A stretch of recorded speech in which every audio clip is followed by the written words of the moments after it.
Welcome to Fiction Audiobooks. If you enjoy the content, like and subscribing would be greatly appreciated.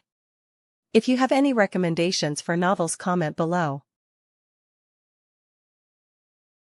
Please join my Patreon at https://www.patreon.com/fictionaudiobook. Chapter 275, Chapter 232, Caw Caw. This novel is already done in Patreon. Adam C. POV. I looked at the mass of ravens that had suddenly engulfed the room, their glossy black feathers shimmering as they flew in, before merging into a singular raven. "Hey! Where have you been?" I exclaimed, trying to maintain some semblance of, "I totally didn't forget about you," though deep down I knew I had totally forgotten about him. The raven landed on the edge of my desk, tilting its head to get a better look at me. It cawed once, a sound filled with emotions that only I could understand, expressing both rebuke and relief. "Master. I knew you were alive. You know, for someone who's tied to me, you sure took your sweet time finding me," I chided with a snort. Raven responded with a series of caws and flaps, which to anyone else would seem meaningless. But to me, each sound conveyed a story. He had been searching for me across different realms, facing his own challenges, always sensing my presence but never quite reaching me until now. It actually surprised me he could sense my presence at all, considering I was in a different world. "I'm sorry," I whispered, extending my hand towards him. He hopped onto it, nestling comfortably against my palm. "I'm glad you're okay," my familiar cawed. "I've missed you," I confessed. I might have forgotten about him, but now that he was here, I could say with certainty that I did actually miss him. Before I could delve further into our reunion, the door burst open, revealing Macau. In his hand, he clutched a sealed envelope with the emblem of the Magic Council on it. "Fucking great. Master," Macau began, a hint of urgency in his voice, "this arrived for you." The courier insisted it was of utmost importance. Taking the envelope from Macau, I carefully broke the seal and scanned the contents of the letter. As I read, my face must have shown my surprise, because Macau's worry seemed to intensify. "What is it?" he asked. "The Magic Council wants to see me," I responded, folding the letter and placing it back in the envelope. "Is it about Yoruchi's latest job?" Macau questioned, concern evident in his voice. Yoruchi had recently taken up a particularly challenging job on behalf of the guild, and given her fiery nature, there was no telling what she might have stirred up. "I don't think so," I said, taking a moment to process the information. "It's more personal than that. They wanted to discuss my disappearance." Raven cawed softly from my shoulder, sensing the shift in my mood. It seemed that through the bond between us he could pick up on even the slightest change in my emotions. "I wonder how long it will take him to realize how much I have changed." "The council doesn't usually call on guild masters without good reason," Macau noted, rubbing his chin. "You think it's something serious?" "I'm not sure," I admitted. "But I intend to find out. Even if it was something serious, I was pretty confident I could deal with it. And if not, I would just do it the fairy tale style." Macau nodded. "If you need anything, let the guild know. We're with you." I appreciated Macau's support. Despite our occasional disagreements, he was a diligent guy. "Thanks, Macau," I said, clasping his shoulder. "I'll keep you posted." As Macau left my office, I turned to Raven. "Looks like I have to go to the capital," I remarked. "Indeed," Raven cawed, before frowning a bit. "Master, your power feels different, it's much, much more larger." Huh, it took him 2 minutes to feel the change. I was betting in more time, I guess I was wrong. Third person. POV. Porliusica's home was always a sanctuary of serenity. The aromatic scent of various herbs wafted in the air, and everything had its designated place. Neatness was her thing, after all. As the renowned healer of fairy tale, her reputation for being strict yet competent was renowned across Magnolia. But that fateful morning, her peaceful abode became a stage for sheer comedic chaos. Raven, Adam's familiar, had decided it was essential for Porliusica to know of Adam's return, so he took it upon himself to deliver the message, dropping a small note into her home right before Adam and him took off to the capital. As Porliusica sipped her morning tea, she noticed the paper lying on her wooden floor. Squinting through her glasses, she unfolded the note and began to read. Her eyes widened, and her grip on her cup tightened, causing tea to slosh over the sides, before the cup shattered. "That bastard is back," she roared, voice echoing in her otherwise tranquil home. The sudden outburst caused her numerous medicinal jars to shake, and her neatly stacked books almost tumbled over. She looked around, her gaze landing on a broom leaning against the wall. With strength that would surprise many, she grabbed it and snapped it in two over her knee, leaving splintered wood everywhere. "That little brat," she exclaimed, breathing heavily. "After everything he's done, after worrying everyone sick, even me. He just waltzes back into town like it's no big deal. Oh, I'll give him a world of pain and splinters." She paced around the room, muttering to herself, plotting her next moves. Every so often, her eyes would dart to the broken broom, promising Adam a world of pain. Letting out a heavy sigh, she started cleaning up the mess she'd made, all the while mentally preparing herself for the inevitable confrontation with the brat known as Adam. He would know pain. Through her. If he thinks he's gonna leave Magnolia without a few stitches, he has another thing coming. Adam. See, POV. It was a pleasant day. The sun was shining, the birds were singing, and there I was, standing alone at the train station, lost in my thoughts, waiting for my train. There was a gentle hum of activity around me, with people chattering and children laughing.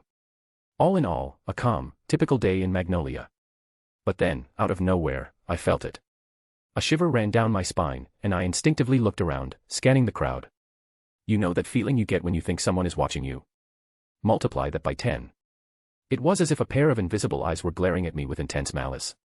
I discreetly shifted my stance, subtly positioning myself in a defensive manner. You can never be too careful, especially given my track record. Trying to brush it off as mere paranoia, I attempted to refocus on the upcoming journey, but the sensation persisted. The weight of the gaze intensified, and I couldn't help but feel like prey.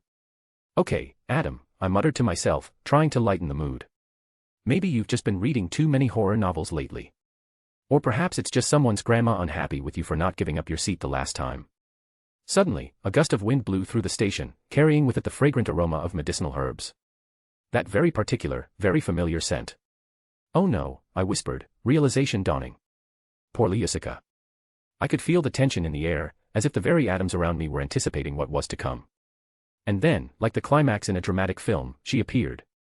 From the far end of the station, a figure emerged, unmistakably poor Jessica. Her pink hair seemed to blaze with a fire of its own, and her glasses gave her an intensity that would put any intimidating dark mage to shame.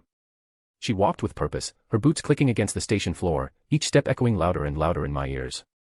I was royally fucked. As she approached, people instinctively moved out of her way, feeling the fierce energy she exuded.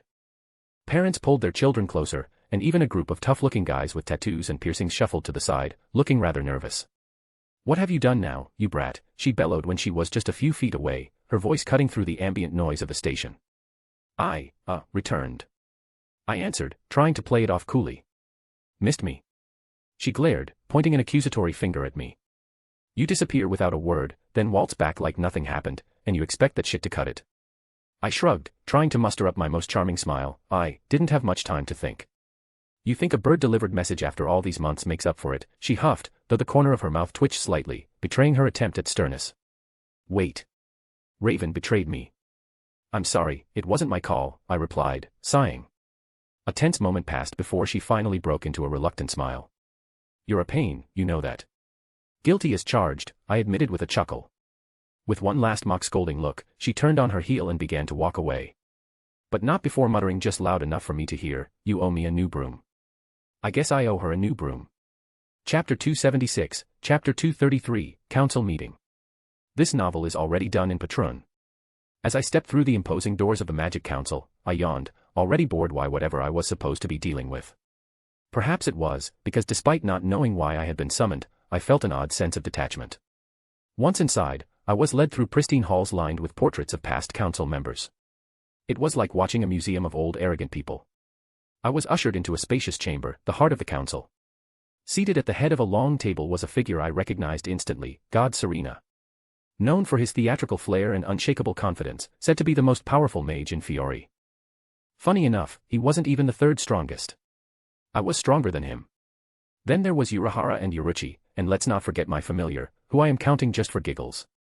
Ah, the prodigal son returns. God Serena declared with a flamboyant wave of his hand. His voice dripped with a mixture of amusement and condescension. Welcome, Adam. I must say, I'm intrigued by your exploits. Oh God, is this gonna be one of those situations the cocky guy has a dick measurement contest with me, because I somehow emasculated him? I nodded, hoping to be wrong in my assessment. So, may I know the reason for this summons? God Serena leaned back, steepling his fingers. Straight to the point, I like that. Well, Adam, it's about your little adventure with Acnologia. His tone was dismissive, almost mocking. Fuck, it seems I might be right. Yes, I did have a confrontation with Acnologia, I replied evenly. And killed him, why? God Serena burst into laughter, the sound echoing off the high ceilings. You defeated Acnologia. Please, don't make me laugh. A mage of your caliber couldn't possibly have bested him. Yep, I was right. I am ready bet that. I somehow hurt his ego by killing Acnologia, and now he wants to make me pay. I sighed. Believe what you want, it's the truth. His laughter died down, and his expression hardened. Truth? You expect me to believe that a mere guild master of a failed guild managed to kill Acnologia, a feat only I could have accomplished? Don't make me laugh. There's no way someone as insignificant as you could accomplish such a feat. I snorted. Sir, if you are going to keep sucking your own dick, please do it in private, I don't need to see this. Insolent worm. God Serena stood up abruptly, his chair scraping loudly against the floor. Trash like you should be taught their place, he snarled, and in a flash, he launched a powerful magic attack in my direction. I sighed, slapping the attack away with a wave of my hand. That was adorable. Perhaps you are little more than trash, God Serena smiled, doing another pose, before bursting forth with a barrage of flame attacks as he shouted something about dragon-slaying magic. I'll be honest, I wasn't paying attention. I yawned as I flicked my hand around, sending the attacks away with a wave of magic. Now you're just annoying me, I replied nonchalantly, before standing up. I was done with this, there's only so much I can tolerate. And him. He reached my fucking limit. Such insolence shall not be forgiven.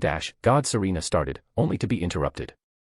You can remember for all I care, I said, closing the distance between us, before landing a punch that sent him staggering back, his ribs audibly cracking under the force of my strike. Unable to process what had happened, he stared at me, taking 2 shaky steps forward before he crumpled to the ground, a thick torrent of blood pouring from his mouth. He defeated God Serena with only 1 attack. One of the council members shrieked in surprise. So now you talk, but when the megalomaniac was saying he was about to kill me you were all in a vow of silence, I said, staring at them.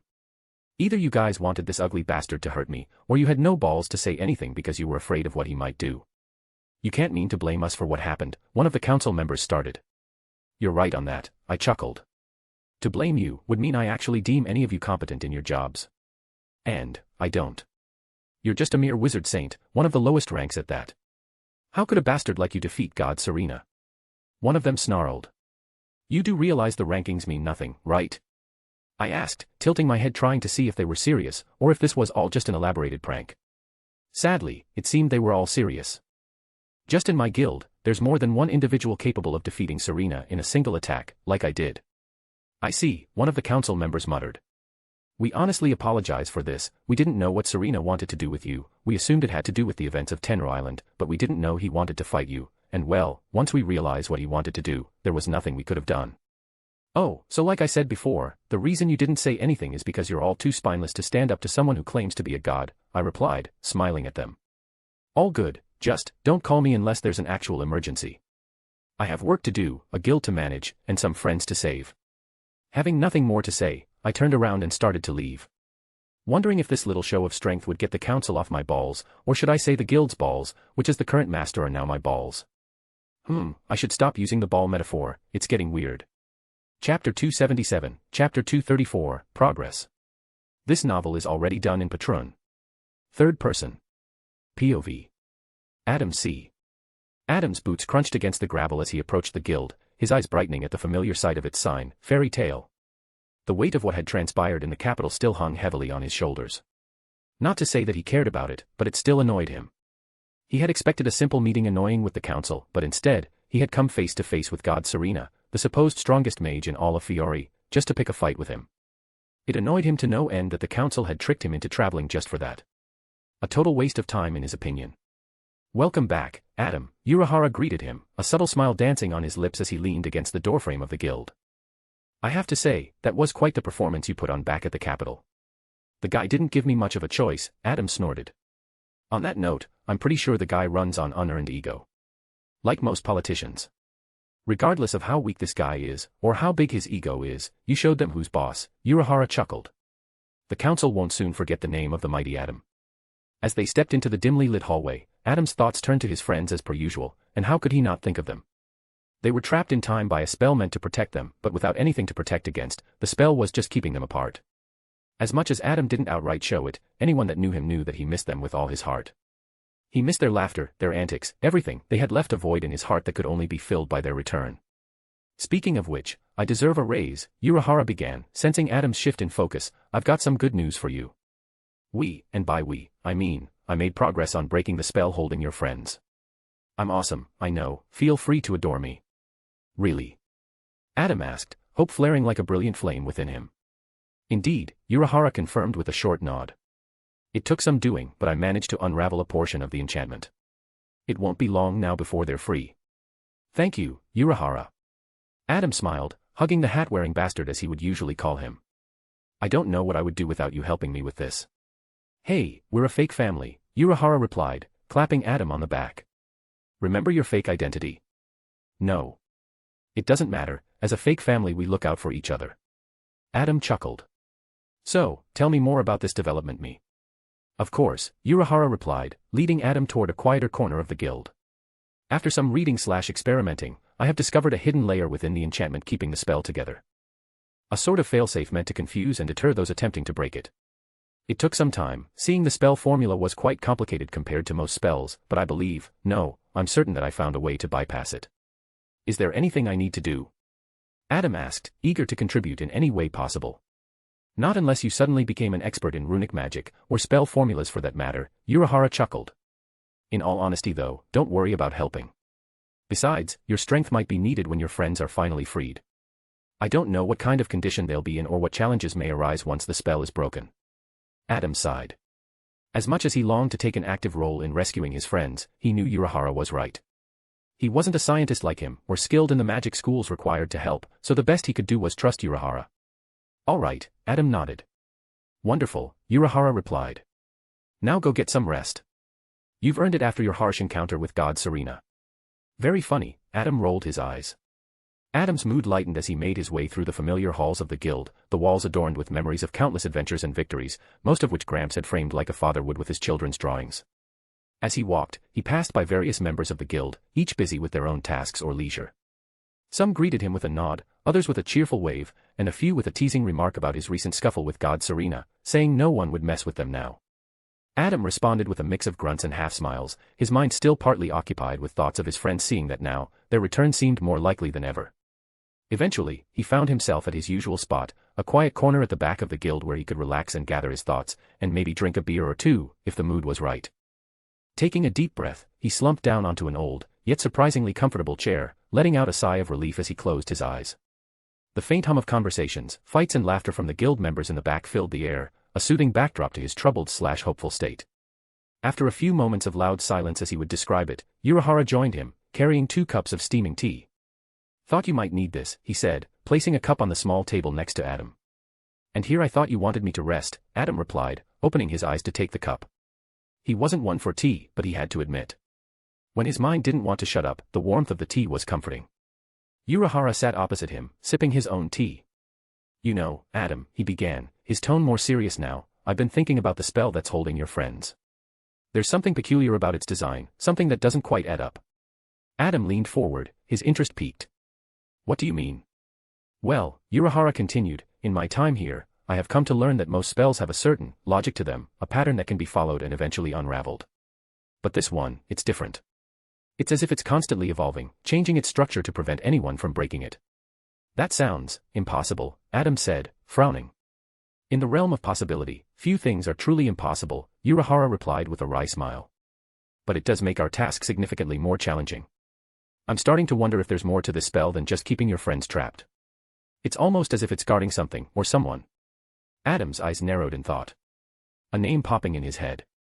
Mavis. It's a possibility, Urahara said. She might be doing it on instinct though. If she's anything like you said she is, she's most likely doing it to avoid anyone hurting the guild. Adam set his cup down. So what's our next move? Well, Mavis or not, I'm already ahead of the spell structure in terms of adaptability, Urahara replied.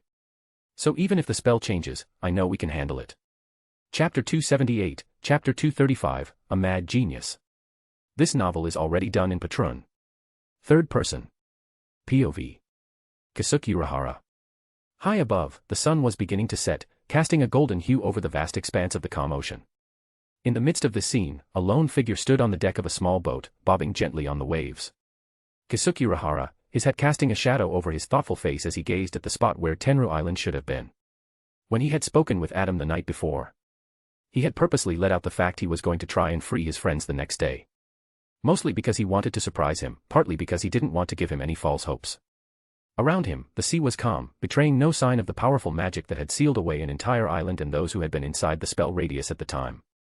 To anyone but him, it would appear as if there was nothing there but the endless ocean. But Urahara knew better. He could feel the subtle fluctuations in the ether nanocurrents, the almost imperceptible distortions in the air that hinted at the presence of the time distortion sealed within a bubble. He reached into his coat, pulling out a small, intricately designed device. It was a magical tool of his own creation, designed to detect and interact with complex enchantments, one he had made for this occasion. Well, here goes nothing. Urahara activated the device, and it began to emit a low hum, its lights flickering in response to the hidden spell. Carefully, he adjusted the dials, fine-tuning the device to resonate with the spell's frequency. As he worked, he could sense the barriers of time that were set around the spell beginning to respond, the magic that held Tenru Island in its timeless grip wavering ever so slightly. As I thought, this spell operates like the Dangai, at least on a fundamental level, Urahara muttered to himself.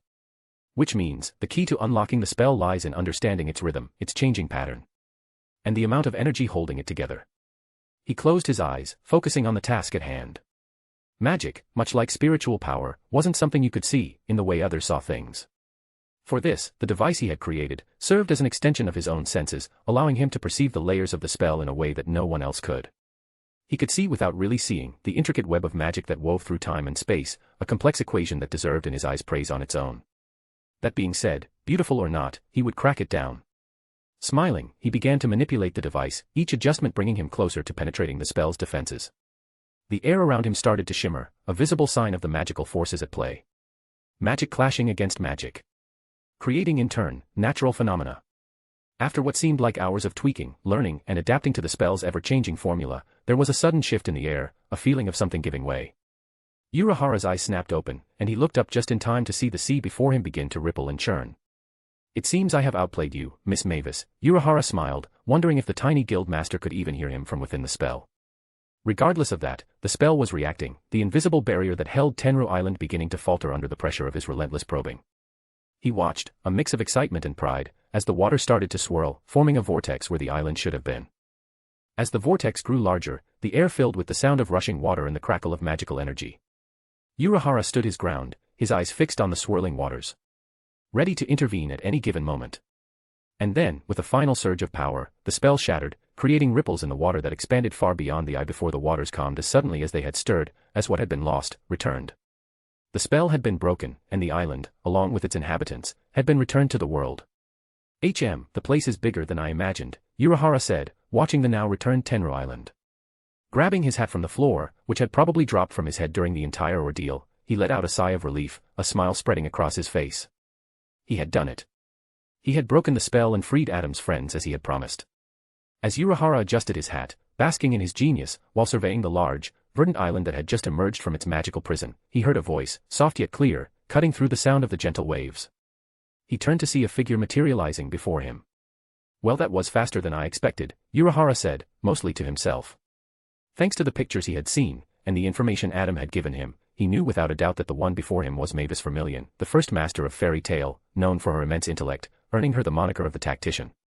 She stood there on the water, her feet not touching the boat, her youthful face marked by a mixture of curiosity and caution. Who are you? She asked, her gaze fixed intently on Urahara. Urahara bowed slightly. A pleasure to meet you, Mavis. My name is Kisuke Urahara. I am a member of Fairy Tale, and Adam's best friend, don't let him tell you otherwise. And to answer your next question, I came here to break the spell that had imprisoned this island and its inhabitants in time, one of yours at that, correct? Mavis studied him for a moment, her eyes reflecting the wisdom of someone who had seen far more than her youthful appearance would suggest. You broke the spell, without altering the formula, or hurting anyone inside. She said, not as a question, but as a statement of fact. I did not think it was possible for someone outside Zay, never mind. Urahara chuckled softly. Well, I must confess, it was quite an enjoyable puzzle. But in the end, like most things, no matter how complex it seems, it follows certain rules and patterns. Understanding those was the key, and once you understand them, it's all a matter of knocking. Mavis seemed to ponder his words, then a small smile appeared on her lips. So, you are the guild master of our guild now, Urahara waved his hand dismissively. Me. Oh God, now, I'm far too handsome for that. That would be Adam.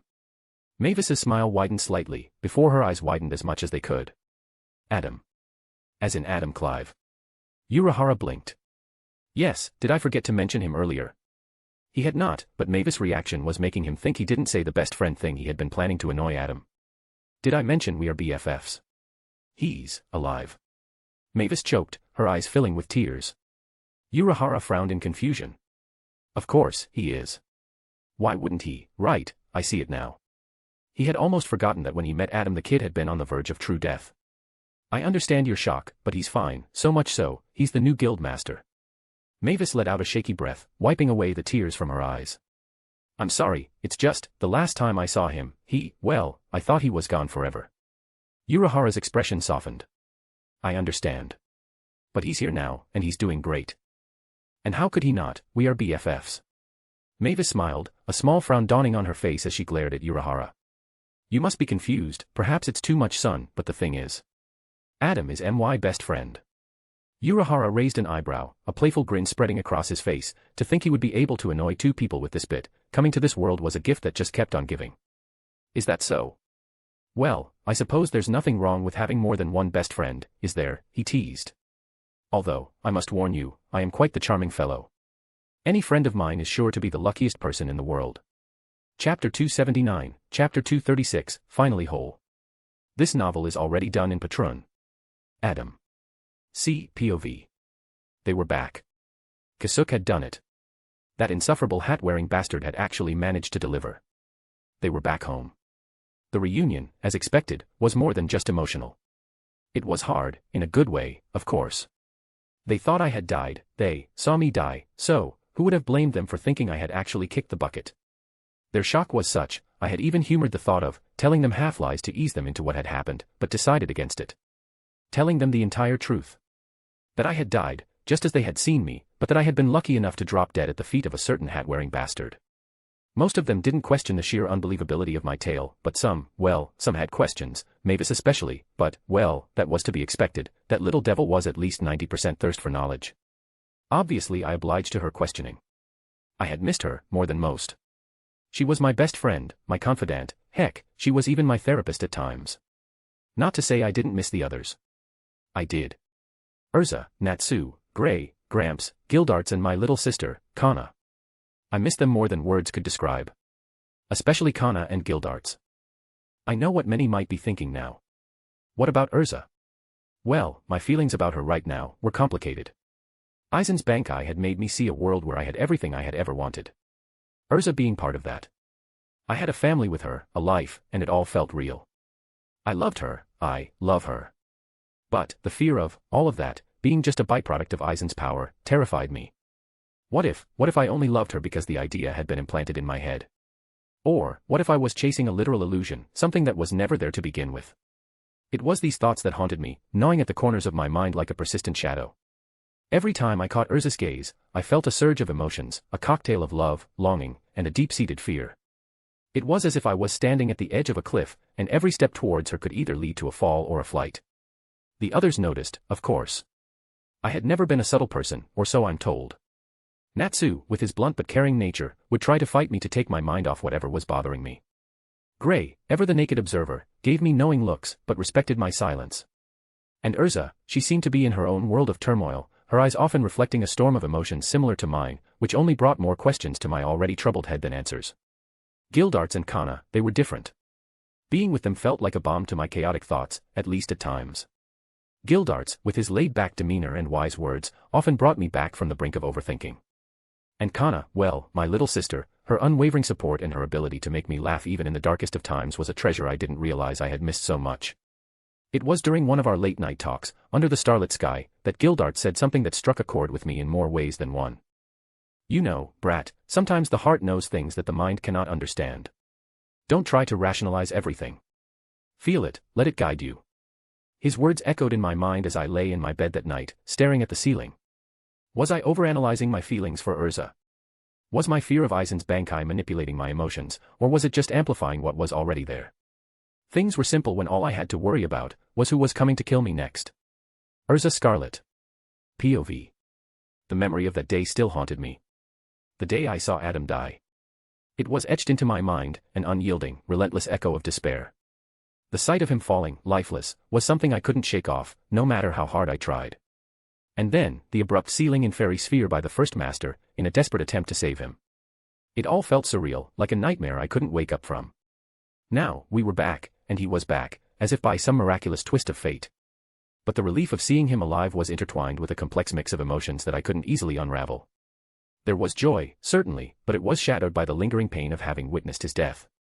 It was as if my mind was constantly battling between the reality of his presence and the trauma of his loss.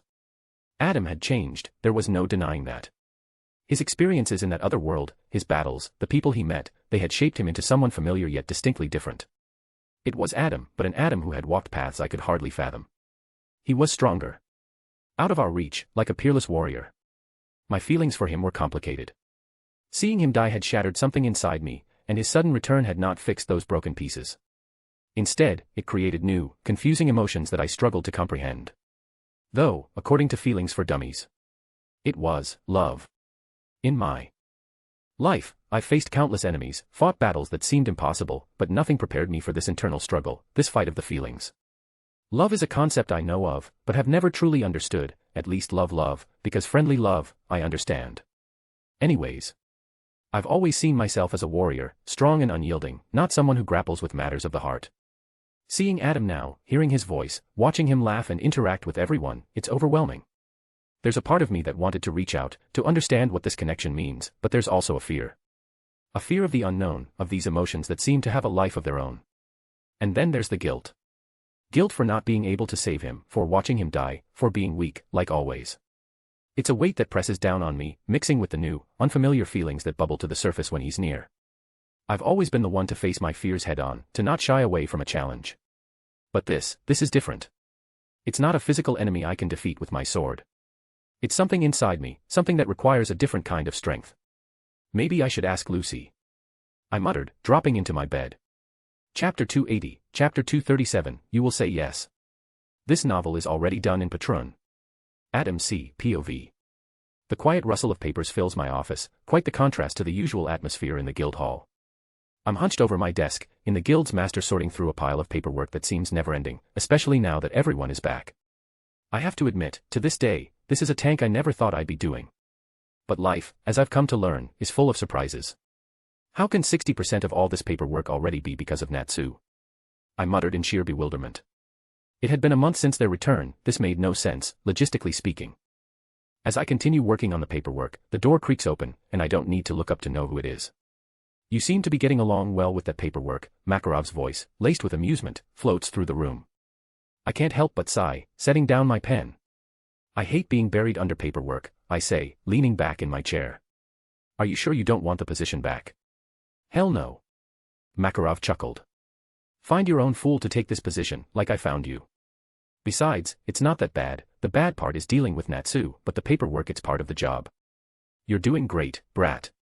Better than I ever did, I must admit. I glance at him, a hint of a smile tugging at my lips. I doubt that, Gramps. But I'll take your word for it. Smiling, he moves closer, resting his hands behind his back, a knowing look in his eyes. It's more than just paperwork, isn't it? You've been through a lot, Adam. More than most, even if you won't share exactly what you've been through, we can tell. His words hit closer to home than I expected. The truth is, I was struggling, not just with the paperwork but with everything. Mostly with my unresolved feelings for Urza, the fear of what my experiences might mean for my future. It was something that I was still trying to navigate. I guess you could say that, I admitted, rubbing the back of my neck. It's a lot to take in. Sometimes I feel like I'm still trying to avoid what could be. Makarov nodded, understandingly. Brat. Fairy Tale is your family. We're here for you, no matter what. And don't worry about the paperwork too much. It's important, yes, but if the council hasn't closed us yet, they won't anytime soon. I chuckled, feeling a small weight lift slightly off my shoulders. The old man knew what to say, it was really comforting being reminded of why this place is more than just a guild, it's a home. Thanks, Gramps. I'll keep that in mind. I smiled, picking up my pen again. You better. Makarov chuckled, skipping out of the office, happy he wasn't the one working. As the old man's footsteps faded away, the door creaked open again. This time, I looked up immediately, and there stood Urza. There's something different about her. Her usual confident posture seemed replaced by a slight hesitance, her cheeks tinged with a soft red. Smiling, I open my mouth to greet her, but the words catch in my throat as she rushes at me.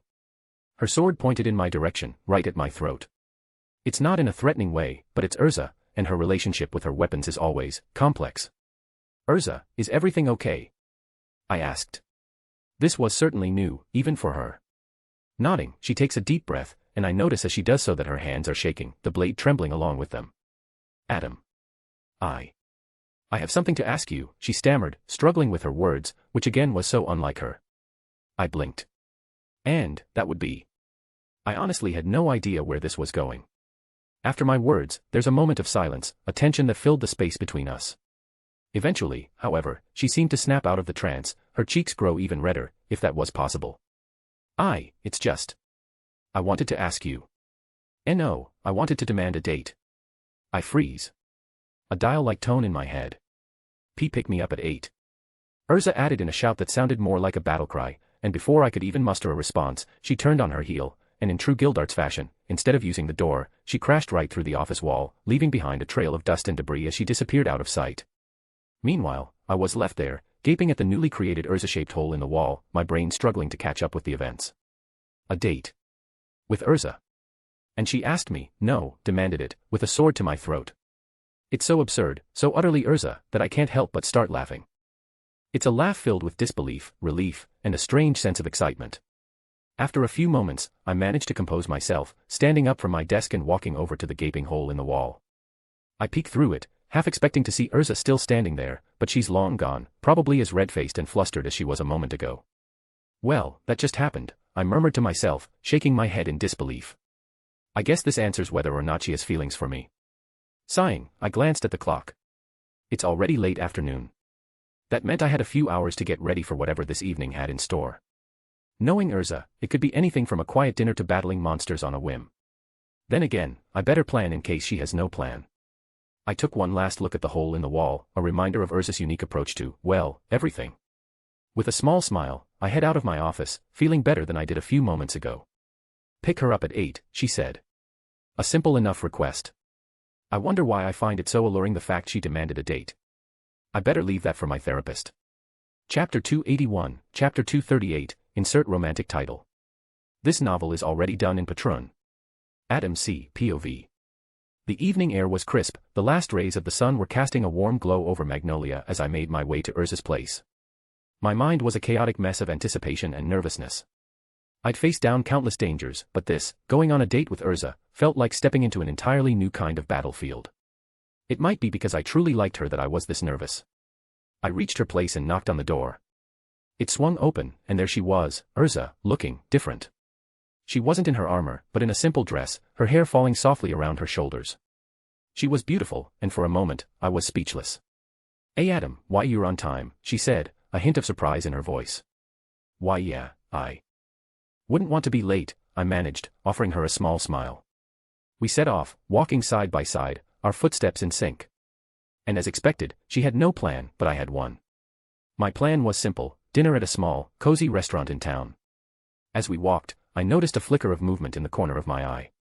I turned, just in time to see a flash of brown hair and a familiar hat ducking behind a corner. Kana and Urahara. And was that a glimpse of Makarov and Gildarts I saw? They were spying on us. I shook my head, amused and slightly exasperated. I couldn't feel their magical power, or spiritual pressure for that matter. But I could see them. We reached the restaurant, and the awkwardness hit full force. We were seated at a quiet corner table, and Urza seemed to be wrestling with her napkin, folding and unfolding it. We were both new to this, and had no idea how to really proceed. "So, Urza," I started, trying to break the ice, "do you come here often?" "Really, Adam? You picked that opening line. I might as well die single." She looked up, her eyes meeting mine. "No, not really. I usually eat at the guild or, well, you know how it is." I nodded, understanding. Our lives at Fairy Tale were anything but ordinary. Thankfully, the waiter came by, and we ordered. Urza picked something surprisingly simple, a steak and some cake, strawberry cake, and I followed suit. The silence that followed was comfortable, yet charged with a strange energy. As we waited for our food, I noticed Urza's eyes darting around, as if looking for something. Or someone. "Everything okay?" I asked. She jumped a bit, then laughed nervously. "Yeah, just thought I saw." "Never mind." Dinner arrived, and we both dug in. There was a moment where our hands brushed while reaching for the bread, and we both pulled back quickly, a flush rising to our cheeks. What in the actual fuck was going on with me? I was acting like a teenager. Had a life of fighting dulled my relationship skills? So, Urza, tell me something about yourself that I don't know, I said, attempting to keep the conversation going. She looked thoughtful, then said, I used to collect stamps when I was younger. Well, that's something I didn't see coming. At all. Stamps. Really? I couldn't hide my surprise. Yeah, it's not something I talk about. I guess I like the idea of having pieces of different worlds in a small book, she explained, a distant look in her eyes. I smiled. That's actually really cool, Urza. Our meal continued, filled with small talk and shared smiles. It was awkward, yes, but there was an undeniable warmth to it. I felt better than ever. As we finished up and headed out, I noticed our entourage of spies again. They weren't even trying to be subtle now. Gildarts was pretending to read a newspaper, Makarov was hiding behind a ridiculously small plant, and Urahara and Yuruchi were in a not-so-stealthy disguise. Urza caught on this time, and she rolled her eyes. Should we say something, she whispered. I shook my head, grinning. Let's just leave them be. Adds to the adventure. Not like we could stop them anyways. We walked through the streets, the night now in full swing. There was an ease between us now, the initial awkwardness fading into a comfortable tone. We talked about everything and nothing, from our favorite foods to the most bizarre things we had to fight. For Urza, a rabbit with 12 butts. I'm still trying to picture that. For me, a bear that for some reason had breasts. It wasn't a female. Urza obviously won the prize for the weirdest encounter. At one point, Urza tripped slightly on a loose cobblestone, and I reached out to steady her. Our eyes locked, and for a moment, there was a spark, something electric in the air, as I realized she had done it on purpose. She quickly regained her footing, and we continued walking. Until eventually we found ourselves at a small park, the stars above shining brightly. We sat on a bench, shoulder to shoulder, looking up at the night sky. It's beautiful, isn't it? Urza said softly, her voice filled with wonder. It is, I agreed, finding myself lost in the moment, in the beauty of the night and the woman beside me. We sat there in silence, comfortable and content. It was a simple moment, but it felt significant, like a memory that would stick with me for a long time. Do you like me, Adam? Urza asked, her eyes meeting mine. Do you like me? I chuckled at the childish way of wording it out. I do. And what about you? Do like me? Urza nodded, her face redder than her hair. After a few minutes of silence, we started making our way back to the town, and as we reached her place, Urza turned to me, a soft smile on her lips. Thank you, Adam. I had a really nice time tonight. Me too, Urza. Me too, I replied, feeling a sense of contentment I hadn't felt in a long time. She stepped forward, hesitantly at first, then gave me a quick, gentle hug. It was brief, but it sent a warmth through me that lingered long after she pulled away. Good night, Adam, she said, her eyes shining. Good night, Urza, I responded, watching as she headed inside. As I walked away, I couldn't help but feel that tonight was a turning point, a step in a new direction for both of us. There was a lightness to my step, a smile on my face that I couldn't shake off. And as for our spies, I caught a glimpse of them, huddled together, whispering and chuckling. I shook my head, amused. Fairy Tale, with all its quirks and chaos, really was a family. And yes, that included Urahara and Yuruchi. This was a family that I was proud to be a part of, and a family that I knew would always be there, through thick and thin, awkward dates and all, even if they weren't invited. Chapter 282, Chapter 239, War in the Horizon. This novel is already done in Patreon. The new novel has been decided and has started on Patreon. Jujutsu Kaisen, Hourglass. The King of the Quincy. In the deep and shadowed recesses of his quarters, Yawach, the father of the Quincy, sat in solemn contemplation. His eyes, dark and unfathomable, gazed into the threads, piercing the veils of time and space.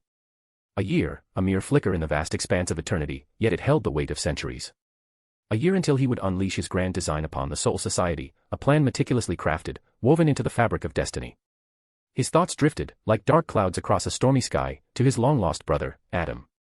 A smirk tugged at the corners of his lips, a rare expression of anticipation. Adam, strong and resilient, yet unknowingly a pawn in a much larger game. Soon, they would clash, brothers bound by blood yet divided by fate, warriors on opposite sides of a war that would shake the very foundations of their worlds. Yawach leaned back, his fingers steepled, the lines on his face deepening with the weight of his thoughts. Adam, so full of life, so fiercely loyal to his companions.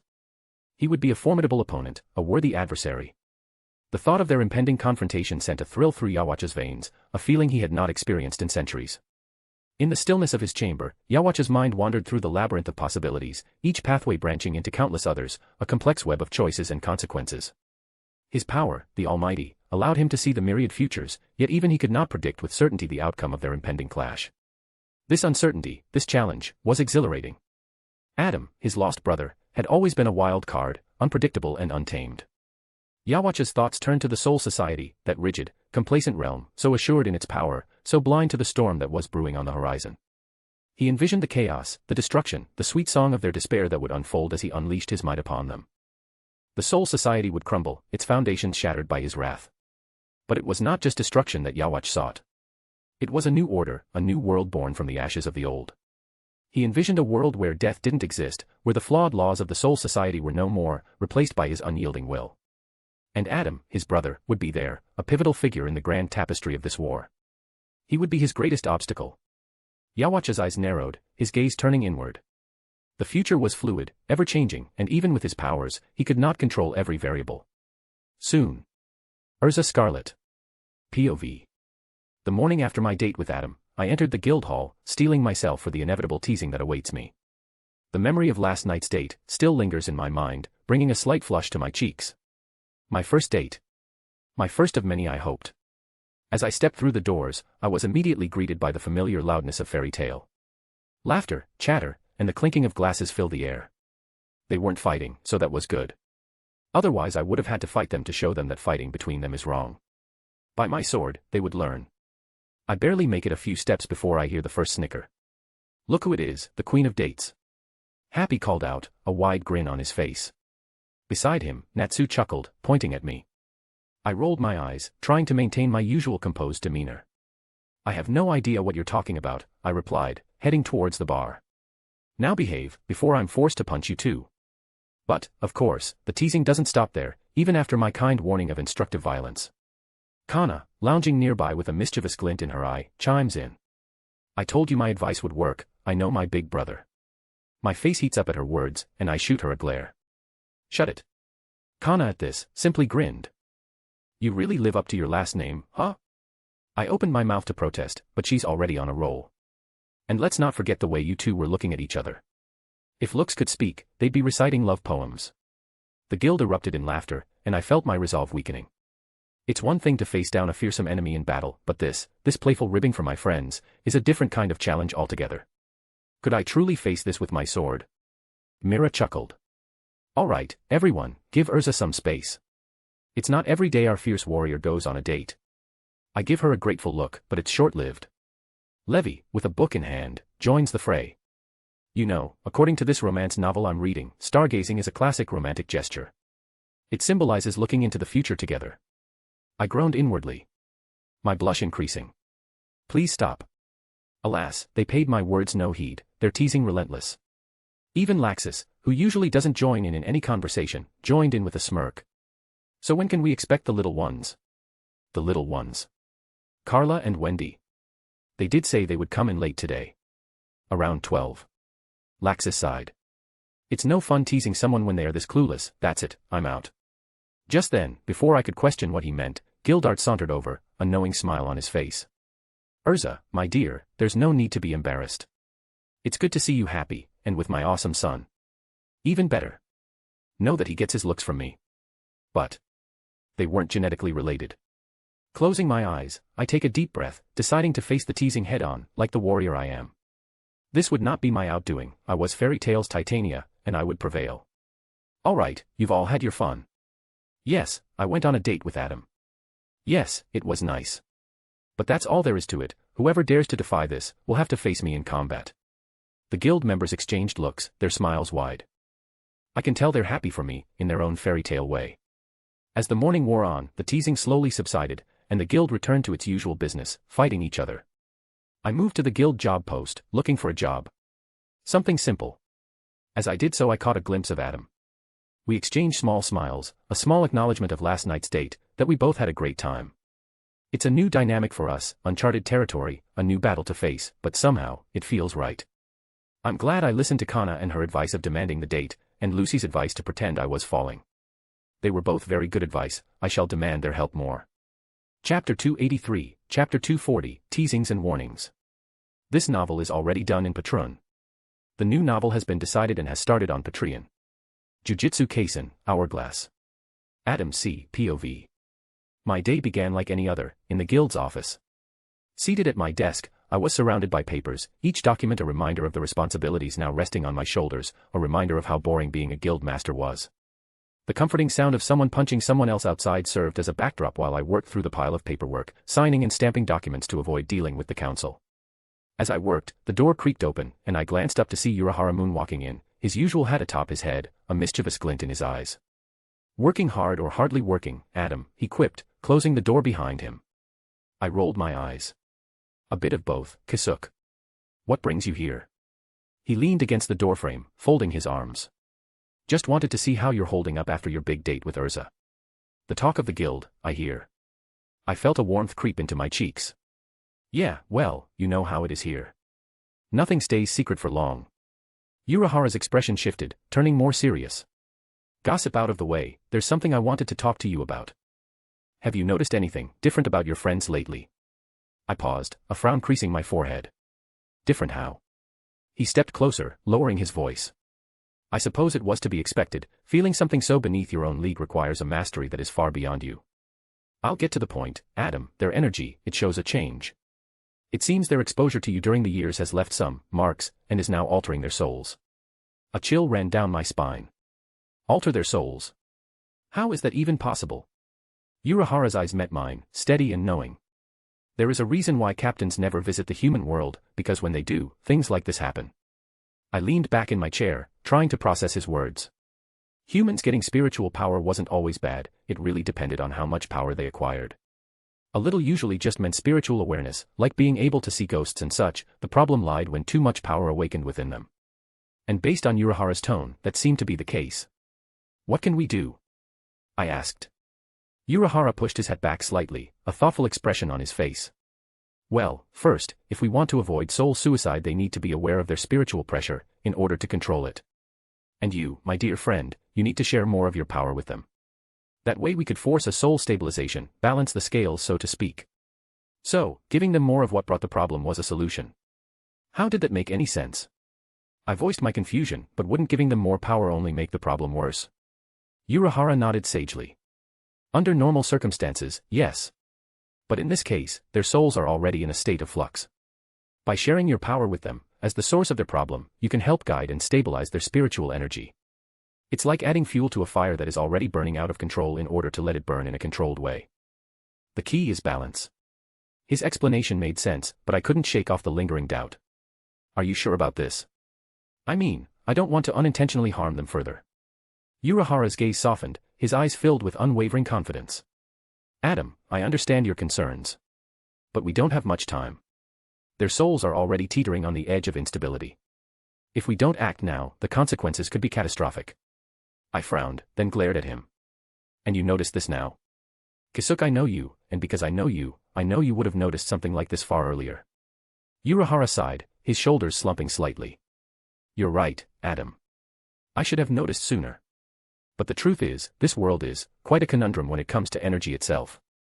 Their influx of spiritual power was so gradual that it was almost imperceptible at first. It wasn't until recently that the signs became unmistakable. I apologize for not acting sooner. I know I was over the entire, not trusting Urahara thing, but shit like this made me question." "Very well, what do I have to do?" Urahara straightened up, a determined glint in his eyes. "We need to gather everyone whose soul has been infected with your own. Meaning, Kana, Laxus, Natsu, Gildarts, Urza, and Gray." "Natsu and Gray? Huh, I barely spend any time with them. I guess I might have spent more time than I remember with those two." "Got it. After that, we need to train them by killing them," Urahara added with a smile. I blinked in disbelief, my mouth hanging open. "Killing them? Are you out of your mind?"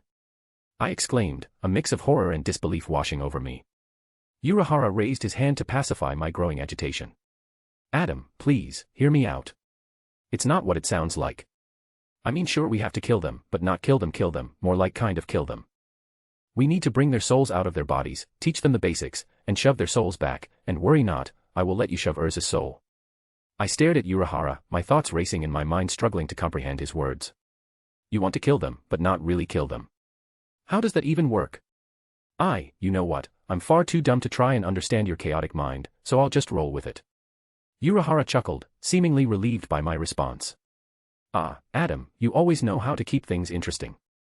Trust me, this method is the best way to ensure their safety and prepare them for what's to come. I crossed my arms. And there it is. What is to come? I said that out loud, didn't I? Urahara hummed with a sheepish grin. Apologies, my friend. I tend to get ahead of myself sometimes. But worry not, I shall explain everything. I glared at him. Right now, I will explain everything right now, Urahara sighed. You, sir, are no fun. Chapter 284, Chapter 241, Friendship is Magic. This novel is already done in Patreon. The new novel has been decided and has started on Patreon. Jujutsu Kaisen, Hourglass. Kasuke Urahara. POV. 2 days after the date between Adam and Urza. Today I found myself, in a peculiar predicament, one as baffling as it was intriguing. The task at hand. To comprehend the enigmatic magic of friendship that pervaded this world, using the tools and methods of science. A daunting task, indeed, for something so intangible and, frankly, whimsical, but very real. I had run some tests, and friendship wasn't just the literal definition of it, at least not in this world. It was a magic conductor that empowered energy via an unknown process, a process I shall discover. As I stood amidst the bustling guild hall, my eyes scanned the room, observing interactions, the laughter, the camaraderie. My trusty notepad was in hand, ready to jot down any quantifiable data. But where does one even begin in quantifying friendship? Is there an algorithm for camaraderie, a formula for loyalty? Something that triggers this magical phenomena? I approached Natsu and his group, prime example of this magic of friendship.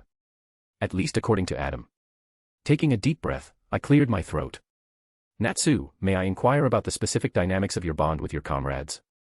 What is the foundational basis of your rapport? Natsu looked at me, confusion clear in his eyes. What? Right, he's stupid. I sighed. Not the most auspicious start. Let me rephrase. How would you describe your friendship? Natsu grinned, a light igniting in his eyes. It's like a burning fire. Always warm and full of energy. I jotted down in my notepad, friendship equals fire. Metaphorical or literal? Requires further analysis. Next, I turned to Gray. And you, Gray, how do you perceive this bond? He shrugged, nonchalantly. It's cool, I guess. Like, we've got each other's backs, no matter what. Friendship equals cool. Counter to Natsu's theory. Intriguing. I continued this line of questioning with various guild members, each answer more perplexing than the last. Friendship is a journey, it's like an unbreakable chain, it's sweeter than the sweetest cake. My notepad quickly filled with metaphors and similes, none of which were particularly conducive to scientific analysis. Feeling a tad overwhelmed, I retreated to a quieter corner of the guild, my mind a whirlwind of thoughts. There must be a logical explanation, a scientific basis for this phenomenon.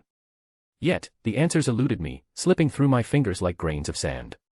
As I pondered, I noticed Juvia walking past, a dreamy expression on her face. Aha. Perhaps love, an equally complex human emotion, might offer some insight into this puzzle. Juvia, I called out, might I inquire about your perspective on love? She stopped, a blush creeping onto her cheeks. Juvia's love for Gray-sama is like an endless rain, pouring endlessly from the heart. I blinked. Love equals endless rain. Complicates water cycle theories. It seemed that just as I had concluded, these emotions, love, friendship, they weren't just feelings, they were living, breathing forces in this world, almost elemental in nature. But how to quantify them? How to measure the immeasurable? I glanced around the guild hall once more, my eyes landing on various groups. My scientific mind whirred, trying to apply logic and reason to how these emotions translated to more power for the sake of plot. I could decipher the properties of Ryatsu, understand the complexities of soul reapers and hollows, but this was a different kind of challenge, because of how stupid it was. In a last-ditch effort, I approached Mira Jane, the barmaid, renowned for her understanding and insight into the hearts of the guild members. Mira Jane, I have a question for you. How would you explain the magic of friendship? She smiled, her eyes lighting up with a knowing spark. Kasuke, it's not something you can explain with words alone. It's something you feel, something you experience. It's the bond that holds us together, through thick and thin. I scribbled down her words, but they felt hollow on paper, stripped of the warmth and sincerity with which she had spoken them. Friendship equals bond. Non-quantifiable. Experiential phenomenon. Feeling a sense of frustration, I leaned against the bar, my gaze drifting over the guild members. Each one of them was an embodiment of this magic of friendship, a living proof of its existence, yet beyond the grasp of empirical evidence and scientific method. Was I approaching this all wrong? Was there a need to redefine my methods, to look beyond the realms of science and into the realms of what I assumed was the result of a Disney god creating this universe? The thought was both unsettling and fascinating. Maybe I needed to get one of them while this phenomena was active, then I would be able to understand it. And once I understood it, I would be able to harness it, by force. Scientific force, the uses for this strange phenomena was limitless. But for that to work, I needed to find something strong enough to force them into the friendship corner, where they would most likely enter an inner monologue about how everything they're doing, and everything they are is for the friends. Only then, they would pull a win that seemed impossible out of nowhere, giving me the data I need. I could probably resurrect a dragon, and have them fight it. But Adam would probably disapprove. A hollow mayhaps. An empowered Ajucha should be enough to defeat most of guild, but certain guild members are strong enough to face this. Guildarts, Urza, Laxus. Maybe a Vasto Lord. No. That would be too much, they would die. A pack of empowered Ajuchas. Yeah, that sounds better. No, Yoruchi frowned, glaring at me. I know that look, and I'm telling you, no, drop it. I blinked, taken aback by Yoruchi's sudden interruption. She crossed her arms, a stern expression on her face that dared me to challenge her. Her words echoed in my mind, the resounding no reverberating through the empty spaces of my thoughts. But Yoruchi, I began. I said no, Yoruchi repeated. I know that look, is the I want to experiment on my friend's looks. And guess what, that will earn you the I will shove my foot up your ass look, if your ass survives Adam's wrath that is. That's a fair point. Adam would not like me experimenting on his friends, he didn't even like to be experimented on. He can be quite selfish, but Yoruchi was right. Fine, I'll find another way to discover the truths of friendship. Yoruchi snorted. My Little Pony is calling, they want their mojo. Chapter 285, read this shit, it's hilarious. You might be wondering. Actually never mind, at this point you might think it's a normal occurrence. But anyways, the reason why I didn't post all this time is simple, I forgot my password. Hahaha XD yes, that's the reason. I will do 3 mass releases, tomorrow, the day after, and well the day after that. To finish the novel, sorry for the, well, you know. Next novel starts March 15th. So, love you all. Chapter 286, Chapter 242, Overcome. This novel is already done in Patreon. The new novel, JJK Hourglass starts the 15th of March, if you want to read ahead, 10 chapters so far, go to my sexy Patreon. Kasuki Urahara. POV. The training of the guild had started, leaving only one thing to deal with, Adam. Out of everyone he was our greatest war potential, but for us to succeed we needed him to be at his best. I made my way to Adam's office, knowing very well that the time for preparations was running out. The looming threat of the Quincy King demanded swift and decisive action. I couldn't let us be caught unprepared. Because even while prepared, our chances of winning weren't certain. As I entered Adam's office, I found him engrossed in a stack of papers. He looked up as I approached, and there was a weariness in his eyes, the weight of responsibility that came with everything he had set out to do. The guild. His friends. His family. And now, us, a world he shouldn't care about, but decided to protect. Urahara, what brings you here? Adam asked, a yawn escaping him. I'm kind of busy, so unless it is urgent, please, make it 20 words or less. I took a seat across from him, my hat casting a shadow over my face. Adam, we're running out of time. Yawatch poses a threat unlike any we've faced before. To stand a chance, you need to fully realize the extent of your power. Adam leaned back in his chair, a thoughtful expression on his face. Well. I've been doing what I can, Urahara. Training the guild, stabilizing their souls. Heck, I'm training every day with my Zanpakuto, so what more can I do? I leaned forward, my eyes meeting his. Training like you do, it's no longer effective on you, whatever benefits you can gain, will be minimal and inconsequential. You need a more drastic training, and for that, there's a realm beyond our inner soul, a place that holds the key to unlocking the full potential of one's abilities. You need to go to hell, Adam. Adam's eyebrows furrowed in confusion. Hell, inside my inner world. I chuckled, sometimes I forget some realms share names, if anything for how gruesome they are. Yes, but not the hell you might envision, that hell is locked without a key. The one I'm talking about is a spiritual realm within your own self, a place of trials and revelations. It's where you can confront the deepest aspects of yourself, where your power originated. Adam sighed, running a hand through his hair. So, Inception. Inception, that's a clever reference. Anyway, this journey to hell is not just about self-discovery, like most things are with our blades, it's about forging a connection with the very essence of your power, I explained. He looked at me, taking a deep breath. How do I get there? And what will I find? I handed him a small, ancient-looking key. Normally you can't enter your own hell, Adam, however, I made this a long time ago, as a backup plan if my other plan to stop Aizen didn't work out. By coursing your spiritual energy through this key, you'll enter your own hell. When you enter, you'll face trials, confront your fears, and gain insights that will elevate your abilities. It won't be easy, and you might die, but it's necessary, because if you survive, only those connected to the Soul King will be able to face you. Adam studied the key in his hand. Fine, but if I die, I will haunt your ass. Laughing at his remark, I felt a hint of satisfaction swell within me. It was that fiery spirit that Adam possessed which made him such a formidable soul reaper, not the fact he was the son of the king. Haunt me all you like, I said with an amused grin. But I have faith in you. You faced death before, stared it down and spat in its face. This will be no different. Adam nodded, a chuckle escaping him once more. Then I'll prepare for my descent, he replied, gripping the key. Just one more thing, I said, taking a small breath. Inside there, you won't be able to use your Zanpakuto. Shirkai, Bankai, you will be alone when it comes to fighting. Adam C. POV. I stood in the quiet serenity of my room, Urahara keys pressed against my palm. The weight of my task and what awaited me in the depths of my own soul created a knot in my stomach. I had no idea what I would face, or what would that do to me. But if it meant protecting what I cared about, so be it. I was no hero. I never believed myself as such. I was as selfish as they came. And for that, I would fight, not to protect the world, to protect what's mine, and mine alone. Now, or never. Taking a deep calming breath, I closed my eyes and focused my spiritual energy into the key, feeling it hum with life, creating a warm sensation that spread through my body and into my very soul. Immediately, the world around me began to distort, edges blurring as if melting into ink. The air grew thick, charged with a power that seemed to tug at the very core of my being. And then, with a pulse that resonated with my Zanpakuto, I was no longer in my room. The place where I arrived was quite the contrast to my room. It was a vast, desolate landscape, where ashen grounds met a swirling maelstrom of a sky. Pillars of jagged rock erupted from the barren ground like the jagged teeth of some indescribable leviathan. The sky, a tempest of souls and spirits, twirled in an eternal dance of agony, occasionally spewing forth bolts of spiritual lightning that scorched the already ravaged land. I blinked. When he said my own personal hell, I didn't expect it to be so hell-like. So, now what? I hummed, looking around for any kind of clue as to what I needed to do.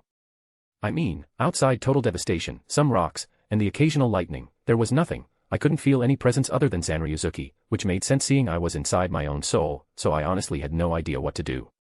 Suddenly, as if answering my question, a distant roar echoed through the barren expanse, capturing my attention. I turned towards the source of the sound, my hand instinctively reaching for the hilt of Zanryuzuki. The roar intensified, vibrating through the air, creating cracks that expanded around the area. I guess I have to fight, neat, I muttered calmly. By this point I was desensitized to monsters, or situations like this. I would honestly worry when things didn't end like this, fighting a monster or something. Out of the swirling tempest of souls high above the key, a monstrous figure emerged. A colossal creature, its form obscured by the ethereal mist that clung to it. As it descended, the mist dissipated, revealing a grotesque amalgamation of jagged blades and spectral energy. The creature's eyes glowed with an otherworldly intensity, fixating on me with an unsettling amount of hate. Let me guess, you are a part of me that hates me for repressing you. I asked, tilting my head. Let's be honest, buddy, you are one ugly bastard, so I feel I did us a favor if I repressed your ass into the deepest corners of my soul. The monster roared, its jagged blades pulsating with an eerie glow as the air crackled with the malevolent energy it exuded. I tightened my grip on Zanryuzuki. Come to think of it, I had never felt such level of malice before. This was concerning seeing it came from me. Come at me. The creature took a step forward, and made another guttural sound, a distorted echo of a roar that sent tremors through the ashen ground. I guess he wasn't the talkative type. So much for inner insight. Taking a stance, I locked eyes with the creature. Insight or not, this ought to be fun. Chapter 287, Chapter 243, Inner Hell. This novel is already done in Patreon. The new novel, JJK Hourglass, starts the 15th of March. If you want to read ahead, 10 chapters so far, go to my sexy Patreon. My inner demons. The monstrous creature lunged at Adam, its jagged blades slashing through the air with a malevolence that seemed to consume the very essence of the desolate landscape. Adam swiftly sidestepped, his movements fluid and precise, easily dodging the onslaught. "Well, aren't you an ugly one?" Adam taunted, a smirk spreading across his face. "But I have to say, repressing you into the depths of my soul was definitely a good call." The creature let out another distorted roar, its blades crackling with energy as it closed in for another attack. Adam tightened his grip on Zanryuzuki, his knuckles white with determination. As the creature swung its blades towards him, Adam countered with a swift slash of his own. The clash of metal reverberated through the desolate landscape, echoing like thunder in the swirling tempest above. Sparks flew as their blades collided, each strike carrying an incredible force. Their banter continued amidst the intense battle. "You can't beat me, you're just a twisted fragment of my own subconscious," Adam smirked, kicking the beast back. "I'm stronger than this." The creature roared in defiance, its spectral energy surging as it unleashed a barrage of strikes. Adam deftly parried each attack, his movements a blur of precision and skill. With each clash of their swords, he could feel the raw power coursing through him. He could taste the metallic tang of adrenaline in his mouth as he spun away from a particularly vicious strike that hadn't he dodged would have killed him. The acrid scent of burnt lightning filled his nostrils as he countered with a powerful swing that sent shockwaves through the air, cracking the ground around them. Their fight continued, as they moved, blurring in and out of sight in a dance of blades and fury. The ground beneath their feet trembled with each thunderous collision as the maelstrom above churned with an intensity that seemed to mirror the turmoil within Adam's soul. "This feels too easy, you know." Adam shouted, his voice laced with doubt. This couldn't be his trial, right? The creature roared in response, its eyes burning with an unfathomable hatred. It lunged at Adam once more, its blades slicing through the air with a ferocity that threatened to tear him apart. But Adam stood his ground, smiling. His muscles strained against the weight of the creature's assault, his every fiber filled with a resolute defiance. He could feel his own power surging within him, a blazing fire that refused to be extinguished. A fire born for those that enjoyed the thrill of battle. With a grin, Adam unleashed a devastating strike, his Zanpakuto cutting through the air. The force of the blow shattered the creature's blades, sending shards of energy scattering across the barren landscape. As silence settled over the desolate realm, Adam stood tall amidst the wreckage. Beads of sweat glistened on his brow, his chest heaving with exertion. The air crackled with lingering energy, as if holding its breath in awe of what had just transpired. "Like I said, easy," Adam chuckled, winking at the creature. The creature writhed and convulsed before dissipating into a swirl of ethereal mist. But before he could enjoy his victory, several shadows started to descend from the sky above, hundreds, no, thousands of them. After all, everyone has more than one inner demon, and Adam was no exception. "Fuck," Adam sighed, rubbing his temples. "I guess I deserve it for saying it was easy." Urza's POV. The guild's training ground echoed with the clashing of blades as I faced off against my teacher for today, Yoruchi, the flash step goddess. At first I hadn't really understood what her title meant, but it soon became evident why she bore that title. She moved with unparalleled speed, a blur of black and violet, and despite knowing she wasn't even using a tenth of her power, I struggled to keep up.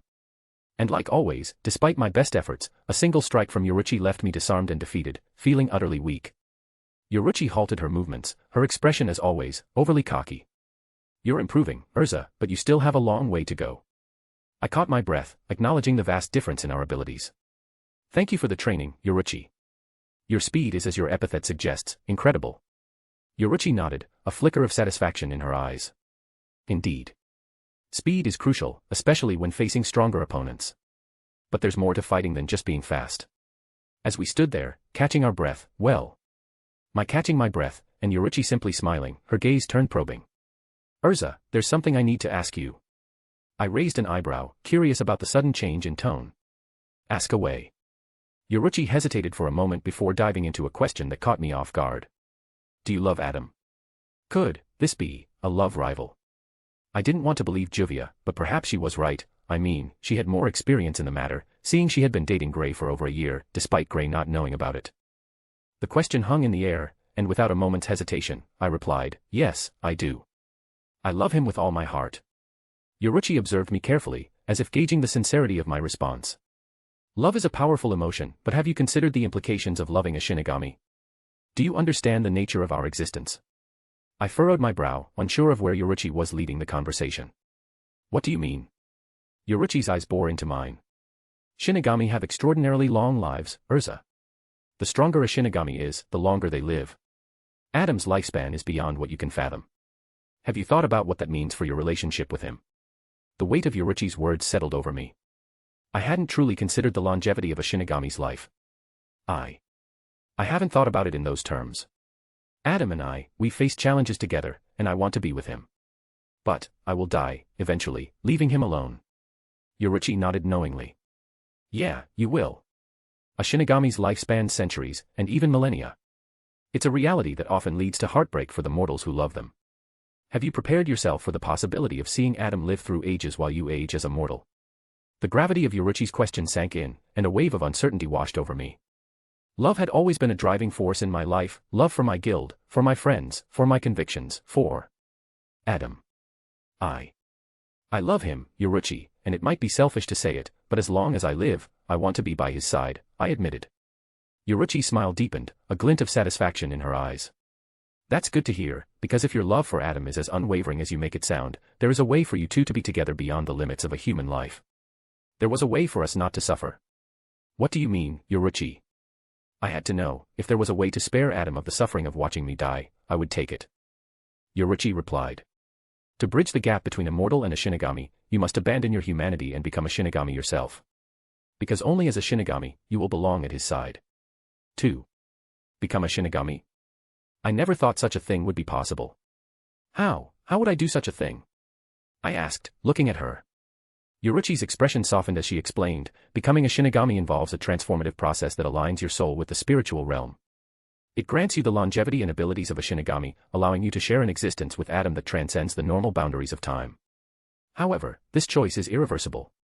Once you abandon your humanity, you embrace a new existence. It's a commitment that goes beyond just love. If I took this path, I would have the chance to spend eternity with Adam. But in doing so, I would see everyone I had ever loved die. This wasn't a choice between becoming a Shinigami or not, it was a choice between love. The love of my family, and the love of Adam. So, what do you say, Titania, do you love him enough to leave everything behind? Yoruichi asked, staring at me. I loved everyone in the guild enough to leave everything behind, including my life if necessary. But when it came to Adam, I loved him enough to set myself into a path that would undoubtedly shatter my heart. But as long as we had each other, I had no doubt my heart would heal. I do, I replied. Chapter 288, Chapter 244, For Love, I Would Die.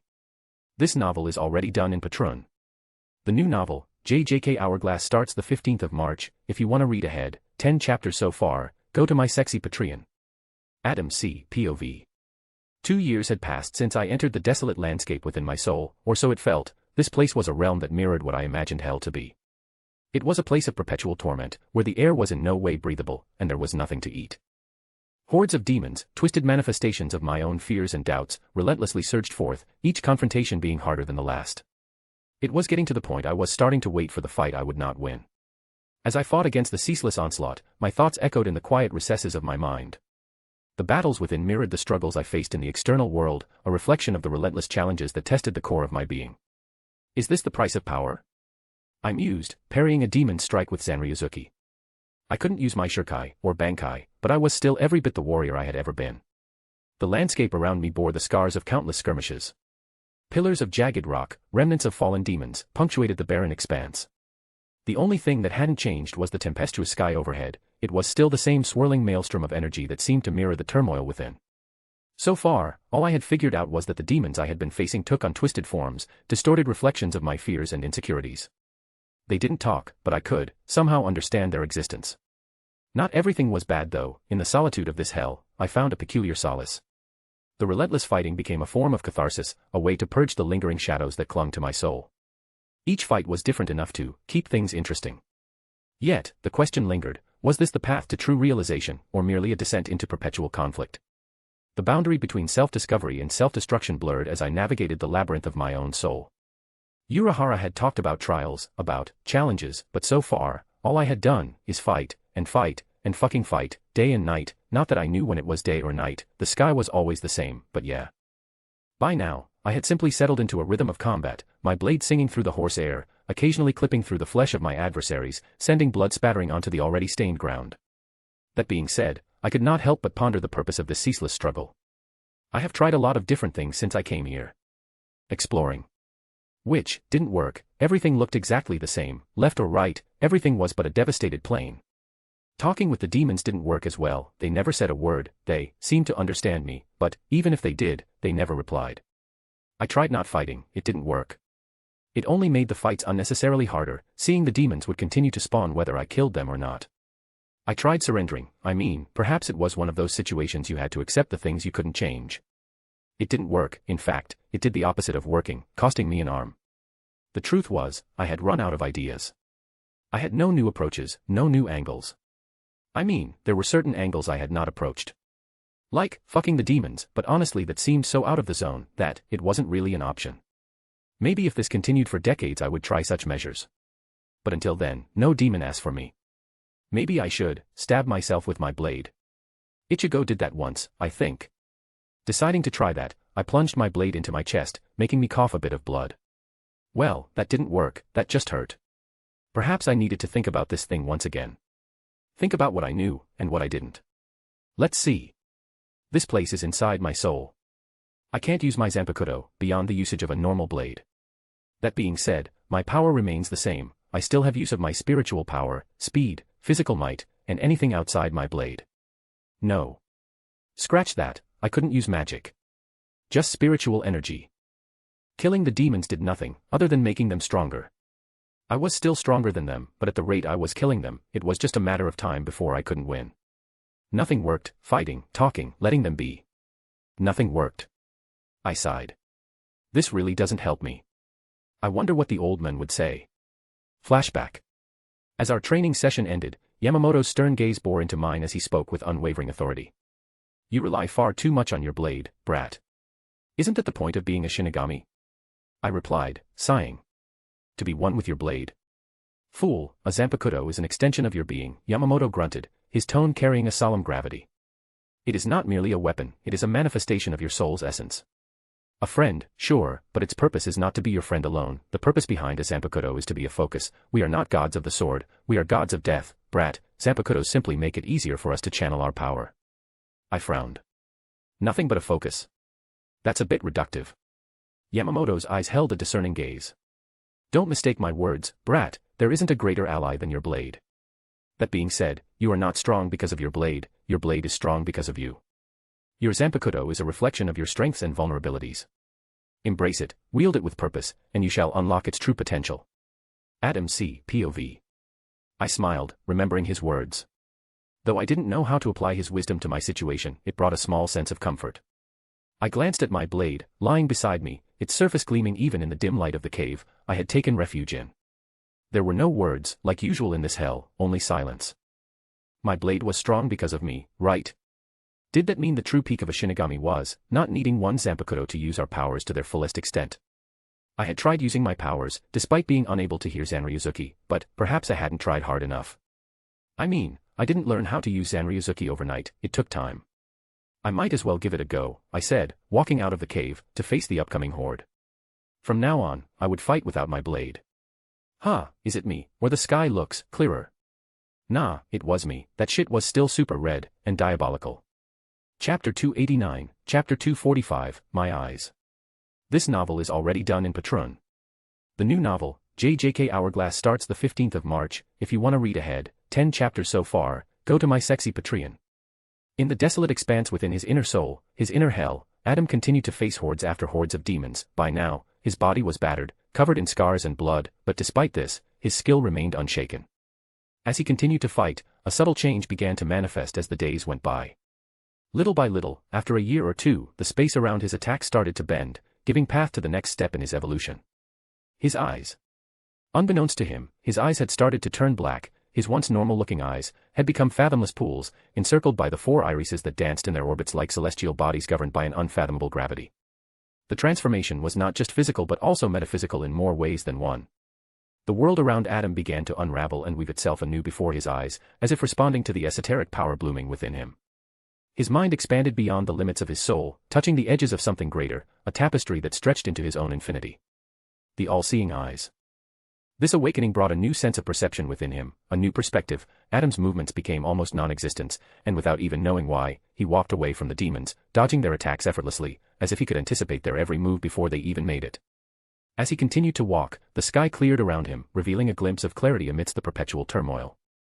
The change was subtle at first, a clarity of thought that pierced the constant fog of war that had engulfed him for what felt like an eternity. Each step he took seemed to echo across the plains of his consciousness, clearer the sky more and more. With each demon that lunged towards him, Adam found himself not just evading but understanding, comprehending their essence, their very being. It was as if he could see the threads of destiny that pulled them, and with a mere flick of his wrist, he would unravel them, turning their own momentum into their downfall. Continuing his stride, as if he was walking to the shop, Adam reached what he assumed was the center of the field. The demons, driven by relentless aggression, rushed towards him. However, instead of fighting them, he smiled, his hand extending towards the sky. In an instant, a powerful blast emanated from his palm, creating a shockwave that cleared out every demon in its path. He might not know exactly what changed, other than something changed. But now that his eyes had awakened without a medium in between, the shadows of his soul could no longer cloud his path, his eyes saw it all. Demons or not. A new blade is born. In the outskirts of Magnolia, Urahara observed Urza, contemplating the gravity of the decision she had taken. He knew her reasons, and why she decided to take this path, but there was still a certain level of taboo behind this. Humans were not usually meant to become Shinigamis for a reason. Urza was standing before him, her face a mixture of determination and mild fear. Taking a deep breath, Urahara retrieved a spiritual blade, made with spiritual power of Uruchi and himself. The blade shone in a bright blue color, showing the raw nature of the power it carried, power without form, without purpose, ready to be used. Urahara smiled. Urza Scarlet, are you certain you wish to leave behind your humanity? Urza nodded. This won't change who I am, just how long I am who I am. Urahara approached her, chuckling at her response, before moving forward, severing her soul chain with a swift yet gentle motion. The ethereal link connecting her chain of fate to her spiritual body began to dissolve. Simultaneously, Urahara pierced her soul with the raw spiritual blade. The blade, infused with the power of 2 retired captains, seamlessly passed through Urza's soul. Urahara had to admit, the transition was remarkably similar to the transformation Kurosaki Ichigo had undergone when becoming a Shinigami at the hands of Rukia. Though now the difference was the amount of power being given. Urza's form wavered for an instant as the spiritual energy emanating from the blade began to merge with Urza's soul, awakening powers she shouldn't have, initiating a profound and irreversible metamorphosis within her soul. The wind around them picked up, swirling into a tempest that seemed to echo the maelstrom of change raging within Urza. Her red scarlet hair whipped about her face like flames dancing in an updraft as her armor gleaming with an ethereal light, shattering as her new Shinigami clothes took place. As the transformation completed, Urahara stepped back, his experienced eyes scanning Urza's new form for any signs of instability. To become a Shinigami was no simple matter, it was an alchemy of spirit and will, empowering yet perilous. More than not, weak souls would become hollows. The consequences of failure could be disastrous. Not only could it result in death, or hollowification, but Adam's wrath. The raw spiritual power had settled, leaving Urza standing in the eye of the spiritual storm, her posture straight, eyes closed in concentration. Urahara's sharp gaze didn't miss the slight tremor that worked through her slender frame, a testament to the immense force she was now containing within herself. She had potential, that much he could admit. Open your eyes, Urahara commanded softly, fanning his fan. Let's see the world through the eyes of a Shinigami. Urza's eyelids lifted slowly. It looks the same. Urahara chuckled. I know, the only difference is you can now see the dead. I told you not to do that lame-ass joke. Uruchi's voice cut in, her form materializing from the shadows as she landed a kick on Urahara's head, before moving over to where Urza stood, a playful smirk on her face as her golden eyes flickered with amusement. Don't pay attention to the moron, other than remaining sexy for longer, life is pretty much the same, we eat, we fight, we sleep, and we fuck. FFFFF. Urza blushed like a radioactive tomato at Uruchi's crude but honest words. Right, you are still in first base with Adam, right? Uruchi teased, her smirk widening at Urza's obvious discomfort. Don't worry, Shinigami life will make you stronger in more ways than one. You'll catch up. Chapter 290, Chapter 246, No More Shadows, Just Light. This novel is already done in Patreon. The new novel, JJK Hourglass, starts the 15th of March. If you want to read ahead, 10 chapters so far, go to my sexy Patreon. 2 chapters a day for this sexy novel.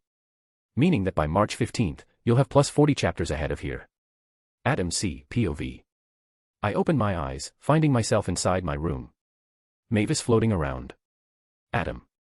Mavis gasped happily, floating over to me. I was back. How long was I out? I asked, smiling at her. Mavis leaned back in the air, tapping her index finger against her lip as she thought.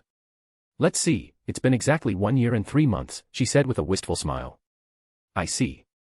Wait, what? I will kill Urahara. A fucking year. I roared, jumping out of the bed.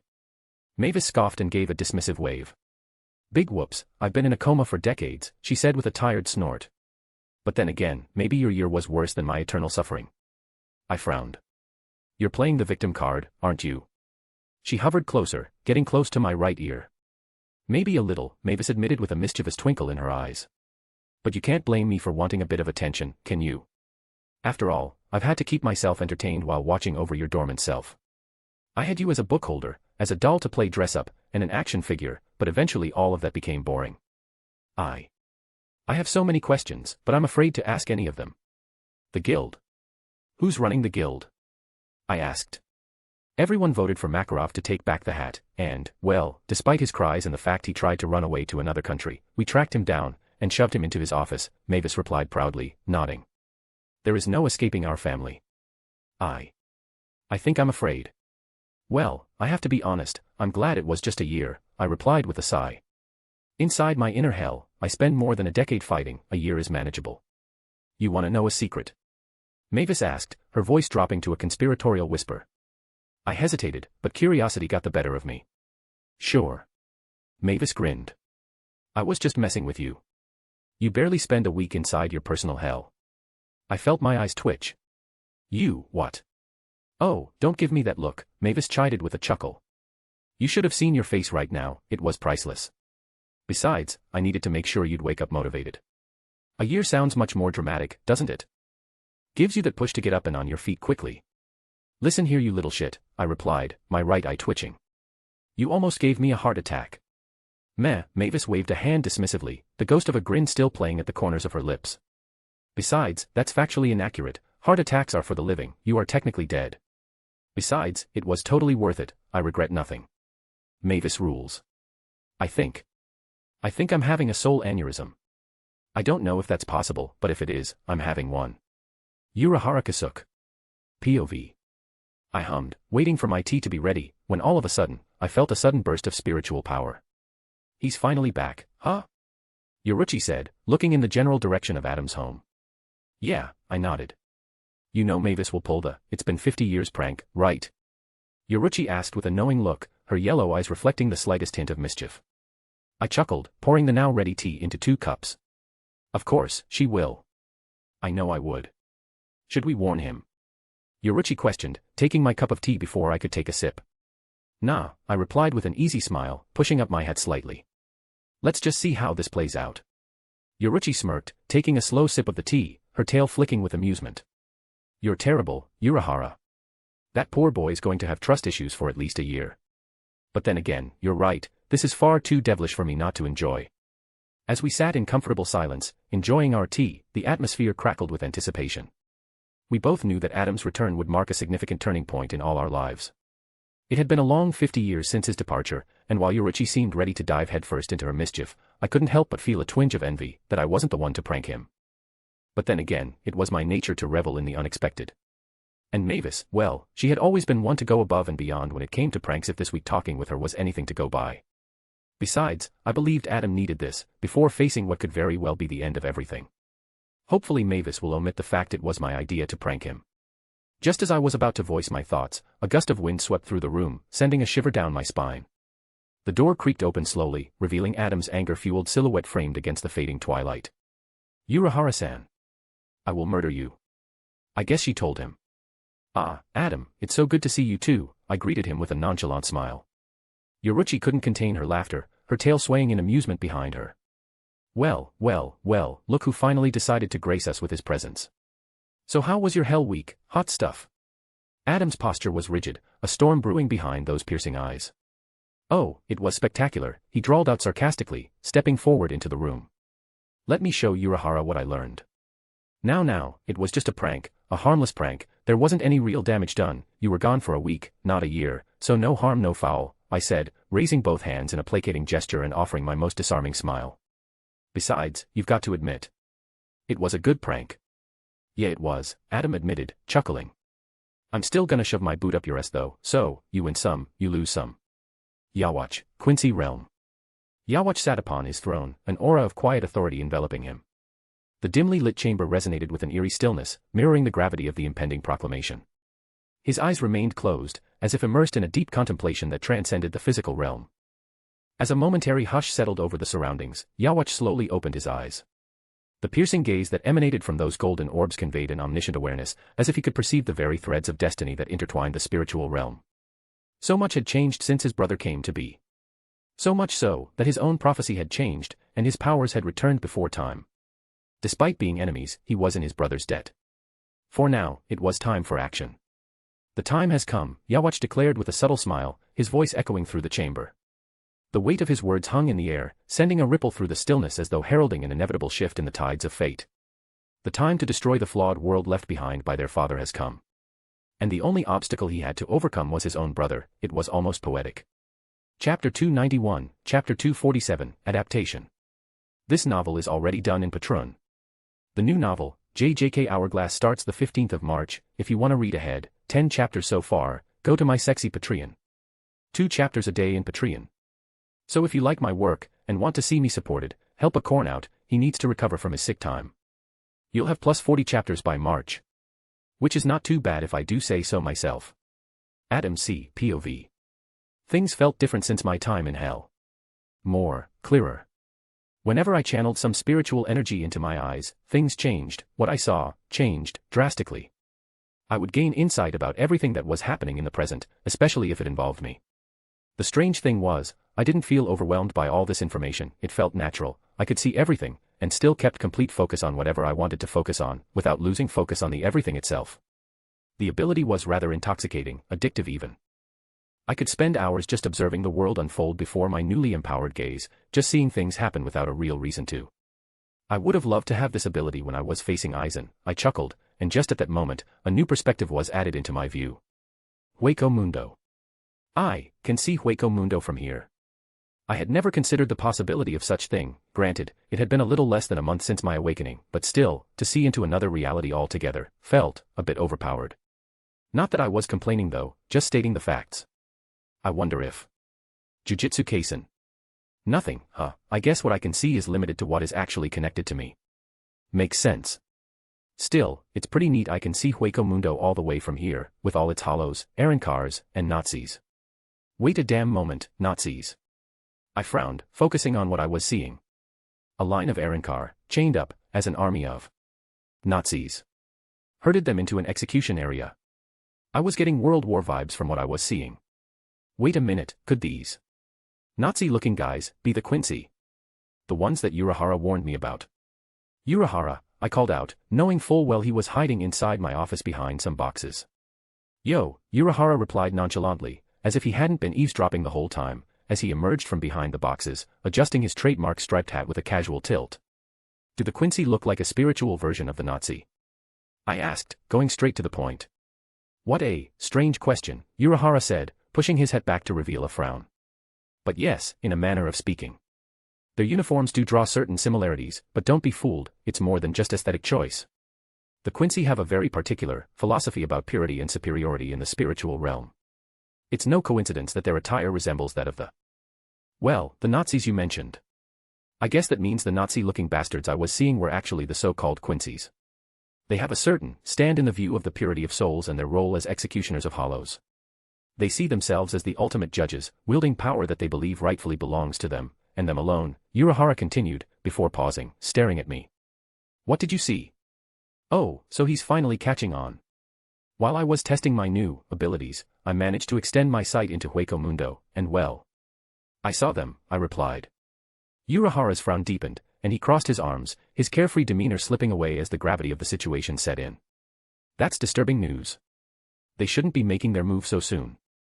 I thought we still had time.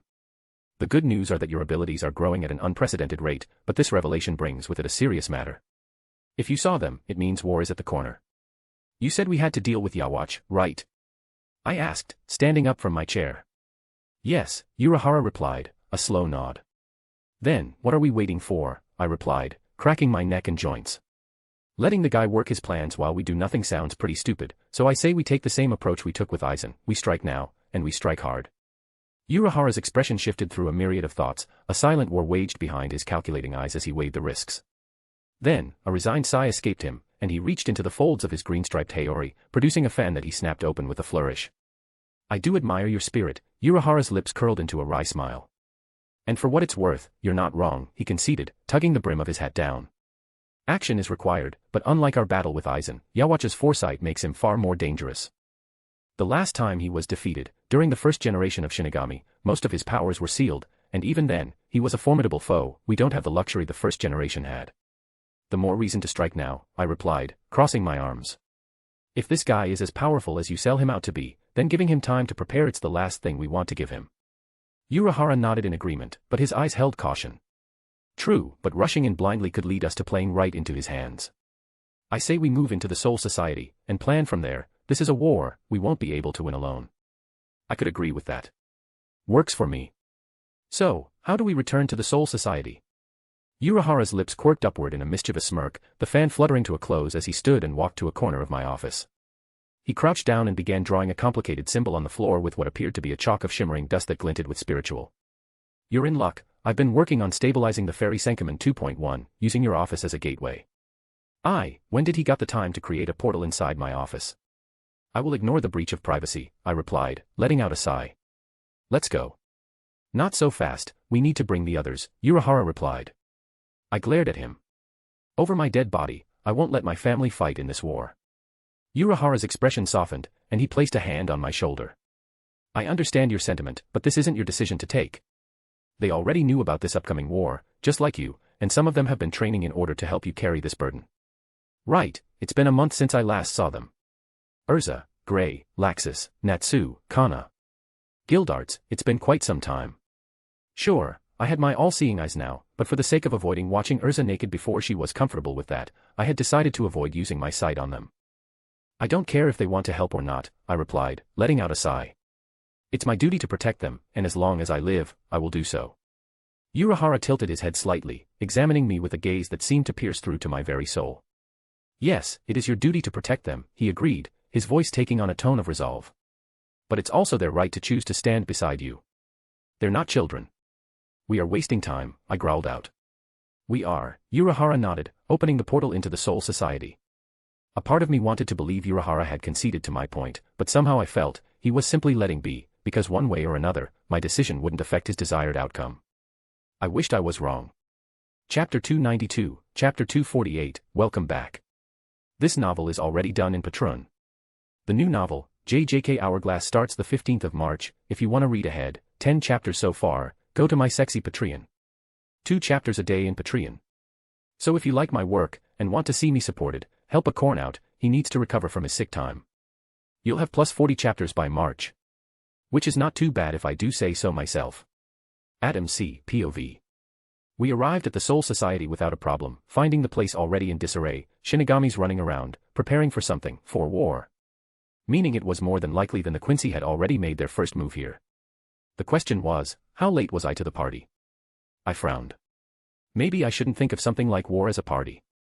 I gripped the handle of my sword and swung it over my shoulder, turning to face Urahara. I'll head straight to the old man, I said, before moving out sight using a single flash step to reach the old man's office. Thanks for the working portal, Kasuk, I managed to hear Urahara grumble before I vanished. Reaching the 1st Division quarters, I entered Yamamoto's office, my footsteps echoing.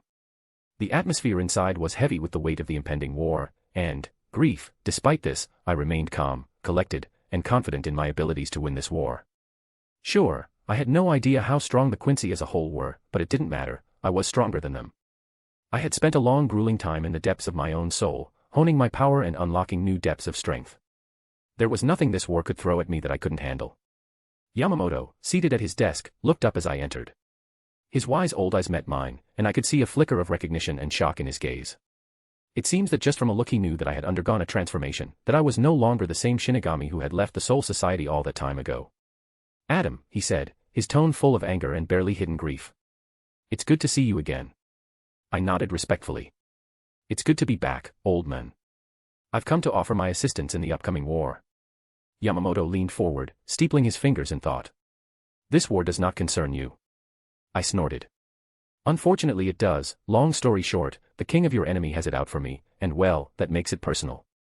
That and the fact my world was at stake as well, though, if I had to be honest, I would have fought this war regardless of my world being involved or not. If anything to test the limits of my power, a power I will never be able to use at its fullest in my world. Yamamoto's expression hardened, the lines in his weathered face deepening with the gravity of my words. His gaze drifted past me to an unseen point in the room, contemplating something. Yawatch wants to kill you. I wasn't sure he wanted to kill me, but, knowing my track record, yeah, he wanted to kill me. Yeah, so. I'm here, whether you want it or not. Yamamoto's brows furrowed as he peered at me intently. I suppose another willing blade is better than none. That being said, brat, I have a question. Why can't I sense your spiritual pressure? Are you keeping your arrival here a secret? If so, coming to my office wasn't the best course of action. I chuckled, realizing my oversight. My apologies, old man. It seems I forgot to adjust my spiritual pressure to a level that others can perceive. Let me weaken myself back to a level your senses can perceive. Yamamoto's eyes widened in realization. Are you saying that your power has grown to such an extent that it transcends the borders of our understanding? I grinned, lowering my power to match his own. That's about right. Very well, Yamamoto grunted, the slight upturn of his mouth indicating a mix of approval and insult to the fact I was calling everybody else weak. Remember, there's more than power alone when it comes to fighting. I'm aware, I replied, grabbing a chair and swinging it beneath me in one fluid motion. I've learned quite a bit since we last crossed paths. Yamamoto nodded, his gaze now steady and assessing. I do not doubt your strength or your resolve, he admitted, grudging. Now that my spiritual pressure had become perceptible to others, I felt the arrival of two familiar presences. Shunsui Kairaku and Jushiro Yukitake. Shuinsue's eyes twinkled with curiosity as he looked at me. Well, what do we have here? Adam, is it really you? Man, you have gotten stronger. Weaker actually, but I suppose he's technically correct. I offered a smile in response. You smell like booze. Jushiro Yukitake nodded, a small chuckle escaping him. I almost didn't believe it. We sensed an immense spiritual pressure, and it felt familiar, but we couldn't be sure until we saw you. It's good to have you back, Adam. I leaned back in my chair, nodding at him. Shunsui tipped his hat up, and gave me an appraising look. You've changed a lot, haven't you? I can sense a difference in your spiritual energy, almost like you're holding it in. Very perceptive of him. Right on the money. Shunsui chuckled. That's good to hear. We'll need all the strength we can get for the upcoming battles. Jushiro's expression grew serious. I wish your visit would have happened under better circumstances. You and me, buddy, you and me. So, mind filling me in? I asked, pushing the conversation back to the point it mattered.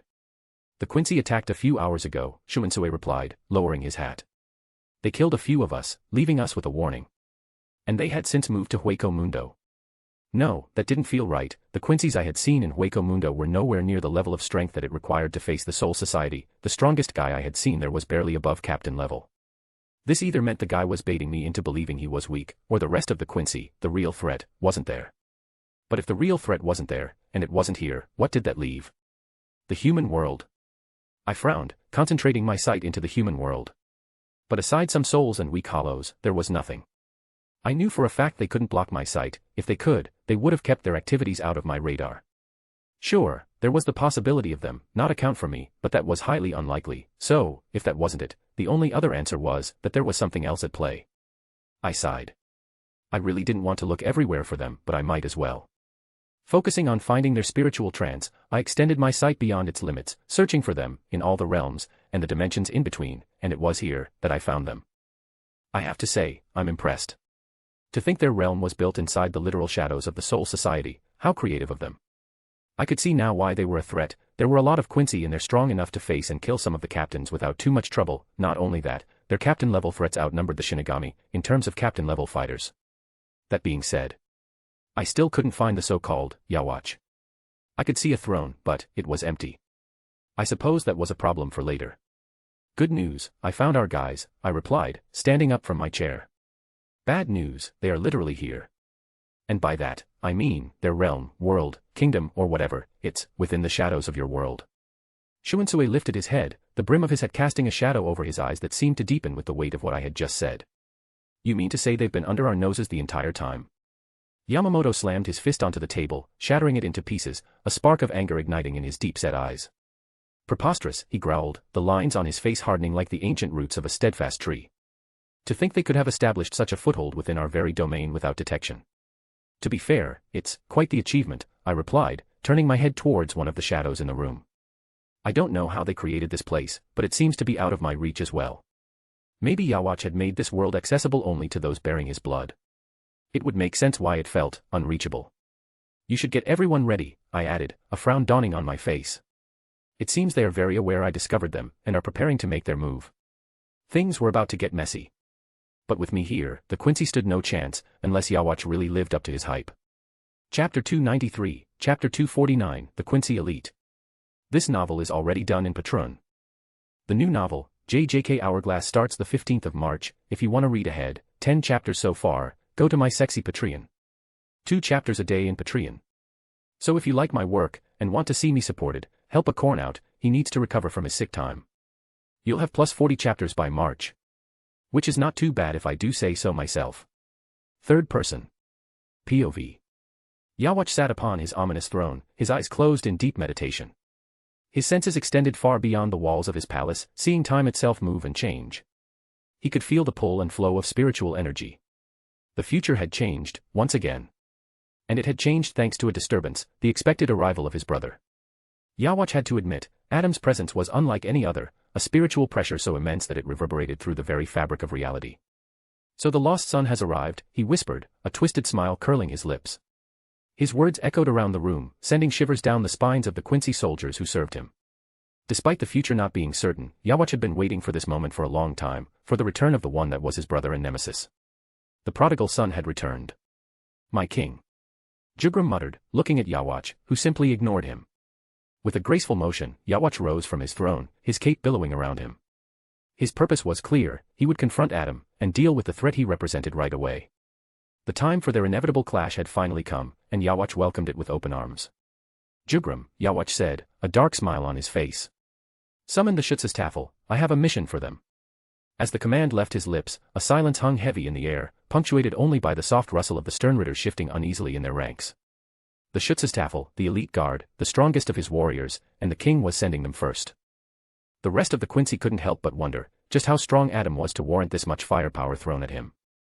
Jugram's steely gaze met Yawatch's with unwavering loyalty. Yes, my liege, he responded, and as he turned on his heel, his cloak swirling ruined, as he moved to follow Yawatch's command. Jugram Hashwalt. POV. I made my way through the dimly lit corridors of the palace. As the trusted lieutenant of Yawatch, it was my duty to ensure that his commands were carried out swiftly and efficiently. The mission at hand was not to be taken lightly, for it involved the Schutzestaffel, the most formidable warriors in our ranks. The Schutzestaffel consisted of 4 Sternritters, each possessing unique and devastating abilities. They were Yawatch's ultimate trump card, his chosen guardians. To deploy them against Adam spoke volumes about the perceived threat he posed. As I approached the quarters of the Schutzestaffel, I couldn't help but feel a sense of unease. Adam's return had clearly unsettled Yawatch, yet at the same time, it had also excited our king. I suppose that whatever abilities or insights Adam had gained during his absence were a mystery to us, and that uncertainty bred caution. The door to the Schutzstaffel's quarters loomed before me, adorned with the symbol of the Quincy. Calmly, I pushed it open and entered the dimly lit room. The 4 Sternritters were gathered within, waiting for something. Perhaps they had felt Adam's return as well. Leal Barrow, the X-axis, stood with his piercing gaze fixed on a distant point. His ability to eliminate targets with pinpoint accuracy made him a formidable sniper, and he rarely missed his mark. Pranita Parnkyas, the compulsory, sat in a corner, its grotesque form twitching and contorting as if in anticipation. Pranita's ability to control and manipulate nerves made it a nightmarish opponent on the battlefield. Askin Nak Lovar, the death-dealing, reclined lazily in a chair, an air of indifference about him. His power to turn any substance into a lethal poison made him a deadly adversary, and his nonchalant demeanor hid a cunning intellect. Finally, Gerard Valkyrie, the miracle, stood with an air of unwavering confidence. His ability to become invulnerable and bring miracles into reality made him nearly unbeatable in combat. The key word being, nearly. Jugram, Leal Barrow acknowledged my presence with a nod, his voice devoid of emotion. Jugram, echoed Pranita Parnkyas, its words formed by manipulating his own muscles rather than through conventional speech. What's new? Askin offered a lazy wave of his hand, as if greeting an old acquaintance. Jugram, Gerard Valkyrie's voice boomed with enthusiasm, his towering figure exuding an aura of invincibility. I nodded in turn to each of the Schutzestaffel, my own demeanor remaining composed and authoritative as befitted my role as Yawatch's grandmaster and right hand. I moved to the center of the room, the weight of my mission pressing heavily on my shoulders. Yawatch has summoned you all, I announced, allowing a moment for the statement to sink in. All of us. Askin yawned. He never calls for all of us, sounds like a scary situation. Leal's eyes narrowed almost imperceptibly. It doesn't matter the reason, Askin. If our God requires all of us, we shall answer without question. Gerard clapped his hands together, the sound reverberating through the room like a clap of thunder. Then let us not keep our king waiting any longer. I am eager to witness the next miracle that awaits us. Pernida's form ceased its twitching and seemed to still, as though listening intently. Without another word, the 4 stern ridders rose as one, their presence alone enough to chill the air around them. I turned around. Follow me. The Schutzstaffel, accompanied by me, entered the throne room of Yawach's palace. The atmosphere was heavy with tension, and the Quincy soldiers who lined the room's edges stood at attention, their eyes fixed on our group. Some in fear, others in admiration. Yawach sat upon his throne, his expression unreadable as he regarded his elite group. The 4 stern ridders, Leo Baro, Pernida Parnkiaz, Askin Nak Lovar, and Gerard Valkyrie, stood in a formation before their king. Their presence exuded an air of power and anticipation. Yawach's voice resonated through the chamber as he spoke, his words carrying the weight of command. My children, you have been summoned for a crucial mission. Adam has returned to the Soul Society. And he poses a threat we cannot ignore. Leo Baro's eyes remained fixed on Yawach, unwavering and focused. Pernida Parnkiaz continued its unsettling twitches and contortions. Askin Nak Lovar frowned, not happy with the fact he was being ordered to fight, a contrast to Gerard Valkyrie's enthusiasm which was more evident, being elated for the battle that lay ahead. Under other circumstances I would have dealt with Adam myself, Yawach continued, a small smile dawning on his face. Alas, I have other things to do. Your will at our command, Leo replied, bowing his head. Yawach smiled. Your mission is to confront Adam once we invade the Soul Society again, assess his abilities, keep him away from interfering, and, if possible, eliminate him. If possible. Was Adam truly that strong, that even with those 4, he has a chance of winning? The Schutzstaffel nodded in unison. Yawach's eyes glinted with an ominous light as he concluded, remember, my children, you are the Quincy's ultimate strength. The fate of our people rests on your shoulders. Is this guy really that strong? Askin asked, looking genuinely intrigued, his usual playful demeanor lacing his voice with a hint of sarcasm. I mean, come on, Leo alone is usually overkill, but adding the other 2, that's a lot, don't you think? Yawach's gaze shifted, locking onto Askin with an intensity that could silence even the most confident of his warriors. Your underestimation may be your downfall, he warned, his voice deep and unforgiving. Adam is unlike any other adversary we have faced. In a way, he is the progenitor of their kind, bestowed with abilities that eclipse any other Shinigami. Do not take him lightly. Gerard Valkyrie laughed boisterously, the sound resonating through the chamber like a call to war. I welcome the challenge. I shall prove the might of the Quincy's heart. His towering figure seemed to swell with his eagerness, a hint of divine ferocity in his eyes. Leo Baro simply nodded as he caressed his rifle almost affectionately. There is no target beyond my reach, he stated confidently, his voice as sharp as the bullets he fired.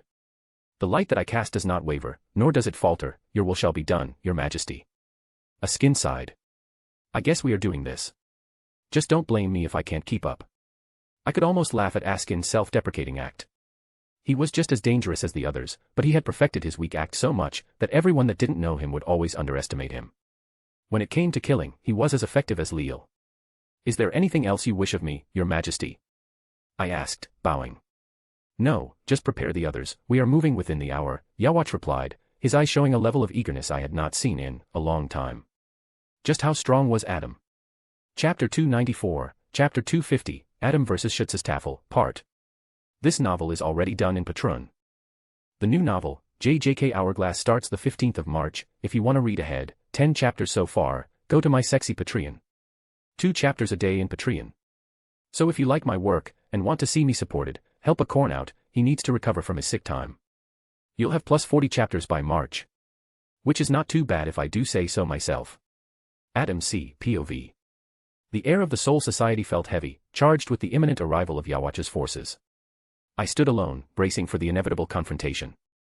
In my years of seclusion within my own soul, seeking mastery over my overwhelming abilities, I had often pondered the inevitable clash with Yawach. Based on what Urahara had said, Yawach was a formidable entity, a threat that loomed large over the delicate balance of this world. To me, he was an adversary, a threat to my friends, and a chance to test my might. I was spying on their movements, and some of their conversations had confirmed my suspicions. There were a few Quincy's my eyes couldn't see. Yawach being one of them, the others, 3 members out of the 4 on his elite group. Though I couldn't directly sense the whole Schutzstaffel for yet-to-be-known reasons, I knew of their approach. Their reputation amongst their own ranks preceded them, elite warriors handpicked by Yawach himself, each embodying terrifying powers. What those powers were, I had yet to hear anyone say something, so I was working with no info. As I awaited their arrival, I reflected briefly on the path that had led me here. I started this new life, as a kid, who was soon enslaved. I honestly had no idea how things had led up to this. It honestly felt like my life was an RPG. The first quest, killing a rat, the last one, killing a god. I chuckled. If fate had a sense of humor, it was a dark one indeed. The empty sky above the Soul Society gave no hints at the coming storm. I had done my part telling the others that the Quincy were coming, now. Well, it was time to kill them, most of them anyways. I wonder how things would have turned out without my interference in this world. Perhaps I just made things harder for everyone, who knows, not that it matters now though, war has already begun. Well, time to kill some Nazi, I chuckled, ready to move forward to face the upcoming enemy, however. As the Quincy invasion began, 4 figures appeared before me, their presence blocking my path. The first to step forward was a Quincy with an air of weariness about him. He seemed almost bored, and somewhat scared by the whole affair. You look scary. He sighed, frowning. Why does His Majesty send me to fight such a scary opponent? Oh well, I suppose we should introduce ourselves. I'm a skin Nak Luvar, the death-dealing Quincy. Pleasure to meet you, or not. I had to be honest, I barely heard what the men had said. I was far too busy watching the thing next to thing. A grotesque and contorted figure that exuded an aura of malevolence, far greater than anything I had faced. What is that thing? I asked with a bit of disgust. A skin glanced casually toward the distorted figure standing beside him. His lips curled into a wry smile, the kind that suggested he was all too familiar with the disgust his comrade could instill. Ah, that would be my associate, Pernitus, don't mind him, he can't talk, yet, he said with a nonchalant air as if introducing a common friend rather than a creature of nightmares. I chuckled, I liked the guy. A skin, too bad I had to kill him. So, what are your names? I asked, pointing my blade to the remaining 2, one of them looking like a Viking. The Viking-looking man stepped forward, grinning broadly, his form towering and clad in a blend of ancient and modern armor. His blonde hair was swept back. No worries, friend. You'll get to know us quite well in due time. You mean I'll get to kill you all soon, I replied, smiling at them. A skin sighed again, seemingly scared by my threat. Well, aren't you a charmer, he muttered. His name is Gerard. I rolled my eyes, turning my attention to the last one. The guy remained silent, his eyes, one of them bearing an crosshair tattoo, focused on me with an intensity one had seen before, like a predator assessing its prey. Charmed, I said, and before anyone could react, I swung my blade and sliced the twitching monstrosity beside a skin in half. If I had learned something in this life, was to kill the weird guy first. They always had the most difficult power to deal with. But to my astonishment, even after being cut through what I assumed were his vital organs, the creature, Pernitus, didn't fall. Instead, it reformed almost instantly, its halves fusing back together with such speed that it was as if my blade had merely passed through air. Surprised. A skin chuckled, regaining his composure after the initial shock of my sudden attack. Pernitus here isn't so easy to dispatch. He has certain qualities that make him quite resilient. That being said, kind of glad you didn't go for me first. I narrowed my eyes, studying Pernitus more closely now. The creature's distorted figure seemed to ripple and shiver under his suit, before it growled, shattering his clothes. Revealing a big fucking hand. What in the Super Smash Bros. Brawl? Before I could, a strange sensation spread through my chest. Confused, I looked down and saw an arm-sized hole in the fabric of my shirt, surrounded by a pool of bright red blood. Surprised, I began to cough, spewing even more blood onto the floor. The reason I was shocked was simple. This wasn't possible. I wasn't so full of myself to think nobody could hurt me. That being said, an attack piercing me, like I have no defense, was simply out of the question. I grinned inwardly. This was getting interesting. It seems the silent guy had an ability similar to mine in some regards. That, his weapon and his tattoo, could it be he's a sniper with the ability to pierce anything? How fun. Leal, you didn't have to kill him so soon. Gerard complained, casting a disapproving glance towards the silent man with the crosshair tattoo. I wanted to fight him. Leal shrugged, seemingly indifferent to Gerard's reproach. He lowered his guard, he stated coldly. Kill me. I chuckled, punching Leal a few miles away, my wound already healed. Yeah, not happening. Gerard beamed at me, clearly happy I hadn't died just yet. Aha. That's more like it. A proper challenge. His laughter boomed across the battlefield. So, where's Yawatch? Tell me, and I will make your deaths quick, I said, an edge of killing intent lacing my words as I wiped the residual blood from my lips with the back of my hand. Gerard's eyes sparkled with that warrior's glee, the promise of a good fight enlivening his features. Oh, you'll have to earn that information, he bellowed with a wide grin, the ground trembling as his enthusiasm seemed to manifest in sheer physical presence. Let us engage in the miracle of battle. I shook my head, smirking despite myself, dodging Gerard's first attack, before dodging one of Lil Barrow's shots with a flash step, for no, I would keep my distance, playing on the defensive. As much as I wanted to blitz them, and be done with this, I had to assess what I knew, and act accordingly. Because, chances were, that if I took my preferred approach to this, things would get unnecessarily harder for me. 1. These 4 were the absolute best Yawach had in his disposal, meaning he was either confident they could kill me, or that they could hold me long enough for him to do his thing. 2. Out of the 4 of them, I could only see one of them, a skin, with my sight. The rest were invisible, just like Yawach. 3. While I didn't know much about their abilities, Leel's attack had given me enough information to make some educated guesses. His power was able to ignore my defenses and hurt me, that alone told me the others had similarly dangerous abilities. What those abilities were, I had yet to find out. Is dodging all you know? Gerard bellowed, swinging his enormous sword in a wide arc that cleaved through the air, shattering the buildings behind me as I leaped back, feeling the whoosh of displaced air as the blade missed me by inches, once again. Show me your strength, or do you fear us that much? I'm shaking in fear, I replied, smiling at him. 4. Gerard seemed overly eager to fight me, despite his power being below that of Captain Yamamoto, which made me think one of 2 things. 1. He was holding back for the sake of making things interesting, and 2. His power required something of me, leading to his eagerness to fight me. 5. A skin, the odd one out of the group, was playing too well the role of the weak one, avoiding direct confrontation, while leaving himself wide open. He was either truly weak, or was luring me into a trap. I smiled, ducking under a barrage of Lil Barrow's shots, before sidestepping a sneak attack from a skin, who had shot a purple-looking ball at me. You dodged that. A skin exclaimed, a mixture of surprise and annoyance in his tone. You're fighting all of us, and you can still keep up. But I wonder how long you can keep it up, he mused, fingers twitching as he prepared another attack. I smiled, tilting my head. Who knows? Out of all of them, a skin was the least likely to land a blow on me. Because unlike his friends, he wasn't invisible to my all-seeing eyes. Giving him no time to fire another shot, I lunged forward, my blade aiming for his neck. However, he was quicker than I had anticipated, sidestepping my attack and narrowly avoiding a fatal blow. Instead, my blade left a deep gash stretching across his neck, blood spurted out and stained his white uniform as he stumbled backward, gasping for air. I smiled, blood pouring down my mouth. This bastard had not only dodged my attack, but delivered a timely counterattack. So scary. A skin managed to choke out between coughs, pressing his hand against the wound. His eyes, though, betrayed no real fear, they sparkled with a perverse delight.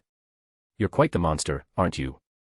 I didn't respond. Instead, I ducked under Gerard's blade, before taking a single flash step out of the incoming barrage shots, courtesy of Lil Barrow. I cracked my neck from side to side, feeling the tension in my neck. As I lifted my blade towards my throat, before dragging it across, slicing my neck open, letting my blood pour out like a broken dam, aiding its flow with my Ryatsu. You are nuts, a skin said with a rasping laugh, his voice bubbling through the blood. I snorted, rolling my eyes. The most efficient way of dealing with you, little attack. Besides, it's only blood, I can easily restore it with a bit of healing Kido. Had I been hit by that attack before my training in hell, I would have died without a question. Now, however, things like this had solutions. Gerard stepped forward, towering over me, with a bemused expression on his face. You're willing to go to such lengths, he rumbled, his voice deep and resonating. You truly are something else. You are making me blush, I replied, the wound on my neck closing up, as the last traces of Askin's poison left my body completely. Chapter 295, Chapter 251, Adam vs. Schutzestaffel, Part. This novel is already done in Patreon. The new novel, JJK Hourglass, starts the 15th of March. If you want to read ahead, 10 chapters so far, go to my sexy Patreon. 2 chapters a day in Patreon. So if you like my work, and want to see me supported, help a corn out, he needs to recover from his sick time. You'll have plus 40 chapters by March. Which is not too bad if I do say so myself. Adam C. POV. I continued to dodge their attacks, slowly making my way out of the Siriiti with each dodge and parry. I had the strong feeling that once I forced them to reveal their true power, the collateral casualties would surpass the amount of lives I was trying to save, and that was an outcome I intended to avoid. There was also the fact I needed some free space in case I needed to use my Bankai. So far, I didn't think their level of strength warranted the use of my Bankai. That being said, I still had to see everything they had in store, so who knows. You're taking us out of the Siriiti, a skin observed, his voice tinged with amusement and an undercurrent of caution. He was quite observant, and resilient at that. While it was true that I had failed to cut his head off, I had still managed to cut his throat, quite deep at that, and yet, he had healed like nothing had happened.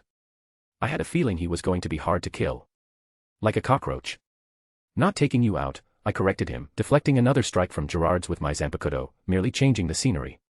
Out of the four of them, Gerard seemed like the least impressive of the group. His prowess in melee was commendable, and he wasn't afraid to face me head-on. In fact, he was eager to face me head-on, but compared to the others, his power left a lot to be desired. I was almost sure the ability he hadn't shown yet would compensate for this matter, but I was wary of seeing that ability, at least while I was still within the Siriidii borders. I had a feeling his ability would be as loud and flashy as he was.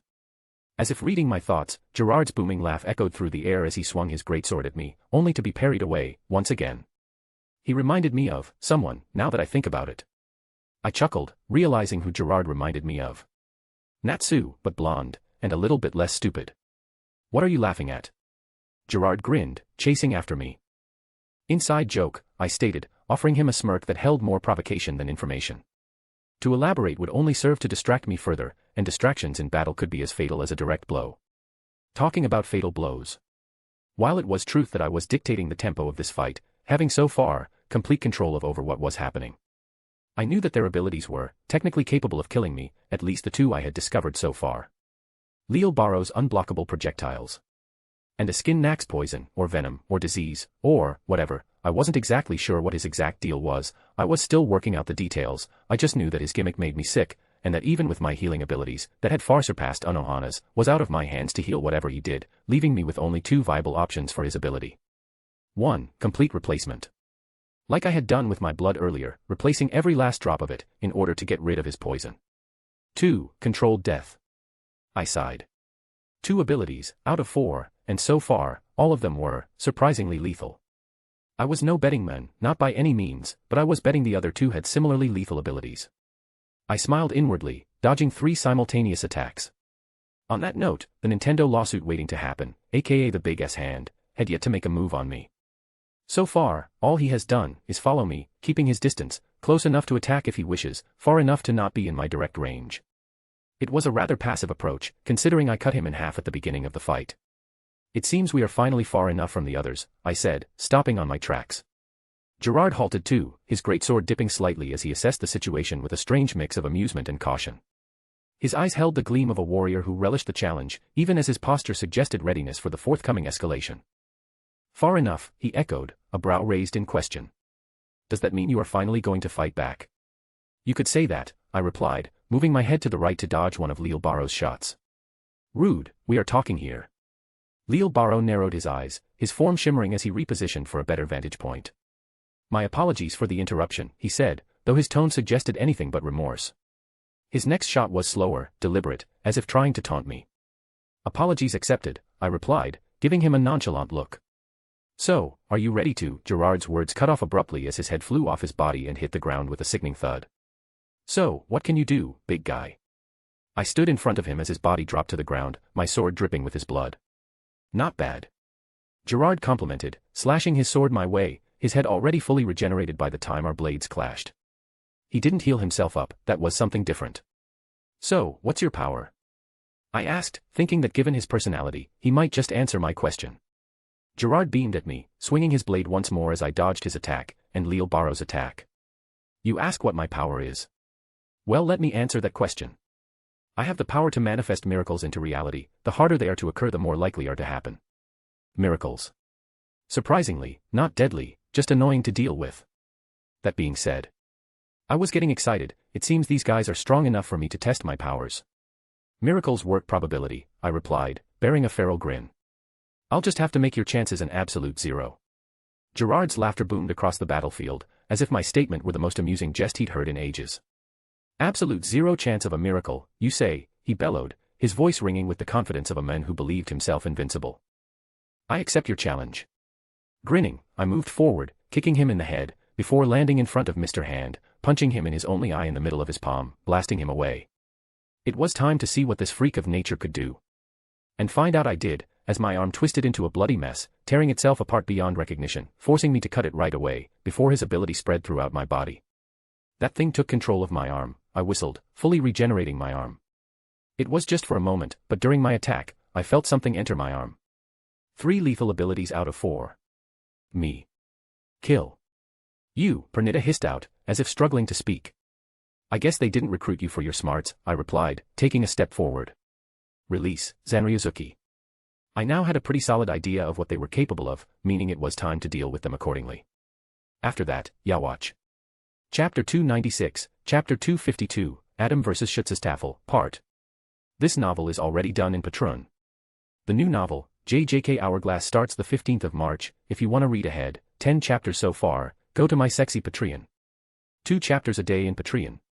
So if you like my work, and want to see me supported, help a corn out, he needs to recover from his sick time. You'll have plus 40 chapters by March. Which is not too bad if I do say so myself. Adam C. POV. Releasing my shurikai, I moved forward, ignoring Leal's and Gerard's efforts to get in my way, before cutting Pernita down into several pieces, using Heido number 33. Sakasui to burn his remains to ashes.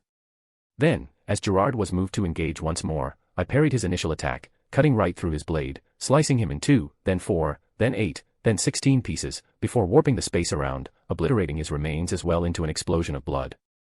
You're next, I smiled, turning my gaze towards Leal, who, before could do anything, was already impaled by my blade, right through his crosshair tattoo. Your fault for painting a mark. I added, before decapitating him, in a single motion. Holy crap, a skin muttered, in a mix of awe and terror so vivid, I almost believed him. So I didn't kill them, huh? I chuckled, letting out of a sigh. I figured as much. Just as I said this, the shadow of Pernita loomed above me, as he descended towards me, trying to attack me, his body almost completely reformed and contorted into an amorphous blob, twitching in a frenetic disarray, that displayed clear anger. On his side, the particles of Gerard's scattered essence began to coalesce once more, the air itself thickening as he forged his existence from sheer willpower, a fucking miracle indeed. And last but not least, Leal Barrows, headless though he was, stood erect, his head regrowing from the strange light that seemed to emanate out of his neck. Do you also regenerate like them? I asked a skin. A skin, still clutching the distance between us with the peculiarly cautionary air, offered a grin that was all teeth and no humor. Well, I wouldn't say regenerate, he drawled, his voice heavy with caution and something almost like respect. But surviving's kinda my thing. Surviving. I wonder what he means exactly. I guess I will find out soon enough. In the meantime, how to deal with these 3? I'm starting to think using my Bankai might be the way to go, but I really want to avoid using it before Yawatch. I have a few new tricks I want to keep hidden from him before the time comes, can't be revealing all my cards just yet. But the problem still remained, the longer I took dealing with them, the more time Yawatch had to complete his plan, and that wasn't something I wanted. I suppose I could use them as a workout. You won't be able to do anything unless you use your Bankai, Leal Barrow taunted, his voice now fully restored as his head finished regenerating. His eyes locked onto mine with an assurance that was annoying. You know it's true. I tilted my head slightly, allowing myself a smirk. Maybe, I said, acknowledging the possibility with a nonchalant indifference. Or maybe I've been holding back all this time. With a grin, I stopped holding my power back to a level others could feel, releasing my power with a surge of Ryatsu. I can't feel your spiritual pressure anymore. Gerard murmured in confusion. Oh well, it doesn't matter. I wonder, if a miracle happens, over and over again, is it still a miracle? I asked, cutting him in half once again. I guess we will find out, won't we? Leal Barrow's eyes widened for a fraction of a second, the only sign of his composure cracking before he recovered, the smirk returning as if chiseled in stone. Interesting theory, he replied, unfazed as Gerard began piecing himself back together behind him. But a miracle by any other frequency is still divine, something you will never understand. At this, Leal took a shot, to which I took the opportunity to test how unblockable his attacks truly were, bending the space between us, to see if I could redirect his attack. Alas, it seemed they were pretty much impossible to block, seeing that despite bending space, his shot had pierced my chest as if nothing had stood on its way. You can't block my power. The X-axis, Leal said with an almost pitying shake of his head.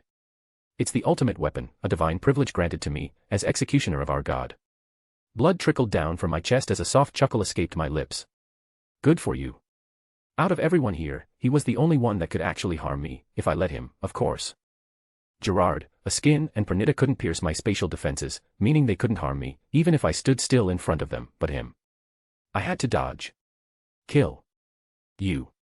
Pernita screeched, its twisted form expanding and contracting grotesquely as it launched its nerve-like fibers towards me. I let them hit my spatial barrier, as Gerard, now fully reformed, loomed over us, a few inches taller. I turned my attention to Pernita momentarily, watching with clinical detachment as the nerves attempted to penetrate the distortion surrounding me, only to disintegrate upon contact. What a disgusting ability. Well, time to chop and chop, until you can't stand up anymore, I replied, moving forward, this time, towards a skin who had been observing from a safe distance, so far. As amusing as he was, his time had come. Vollständig. Hassheim. A skin shouted, as he jumped back, a pair of wings unfurling behind him with a radiant purple glow that illuminated the battlefield, increasing his spiritual pressure significantly. Oh, you're coming for me now. That's rather flattering, but I think you'll find that I'm not as easy to deal with as you might assume. I'm a coward all right, but one that is very hard to kill. If I had to guess, this was probably the equivalent of a Quincy Bankai, meaning the other three had yet to show all their power. Gift Barich. A skin declared as the air around us warped into a purple dome, encapsulating the space where we stood for miles around. Immediately, the very atmosphere within it turned toxic, every breath hurt, quite a lot. I could feel the poison creeping through my veins. You'll be glad to know, you took me far away enough so that this doesn't trap others, a skin continued with a smirk, his confidence bordering on arrogance as he watched me. But now, trapped in here with me, you'll die of my gift ball deluxe. Slowly, painfully, it's quite the honor, actually. I staggered, an act that seemed to visibly excite a skin. Gotcha. At this, I started cracking my neck. You are unaffected. A skin faltered, the certainty in his voice melting into disbelief. But how? No living thing can withstand my gift barrage. Living thing, I interjected coldly, meeting his gaze with a predatory smirk. Therein lies your miscalculation. My body was poisoned all right, but I had ceased all functions of it, leaving nothing but spiritual pressure, making his poison useless. In short, I was puppeteering my own body through Zanryuzuki. I might see a decrease in performance, but I estimated that at much my efficiency would drop around a 15% or so, not enough to give them an edge. As a skin watched, his face twisted with apprehension, clearly having expected the poison of his gift barrage to cripple me, to bring a slow and tortuous end to me. I simply smiled, walking towards him, like nothing had happened. You're bluffing, a skin muttered, taking a single step back, trying to distance himself from me. But my blade was faster, slicing through his neck and spraying blood across the ground. Survive that, I raised my boot and slammed it down on his severed head, crushing his head beneath my heel with a resounding pop echoed across the place, as his skull shattered and brains splattered onto the ground. If you ask me, he didn't seem pretty good at surviving, but who am I to judge? As kin. Pernitus hissed out. It seems that, out of the four of them, he was the easiest to kill, but just to make sure, let me destroy his body.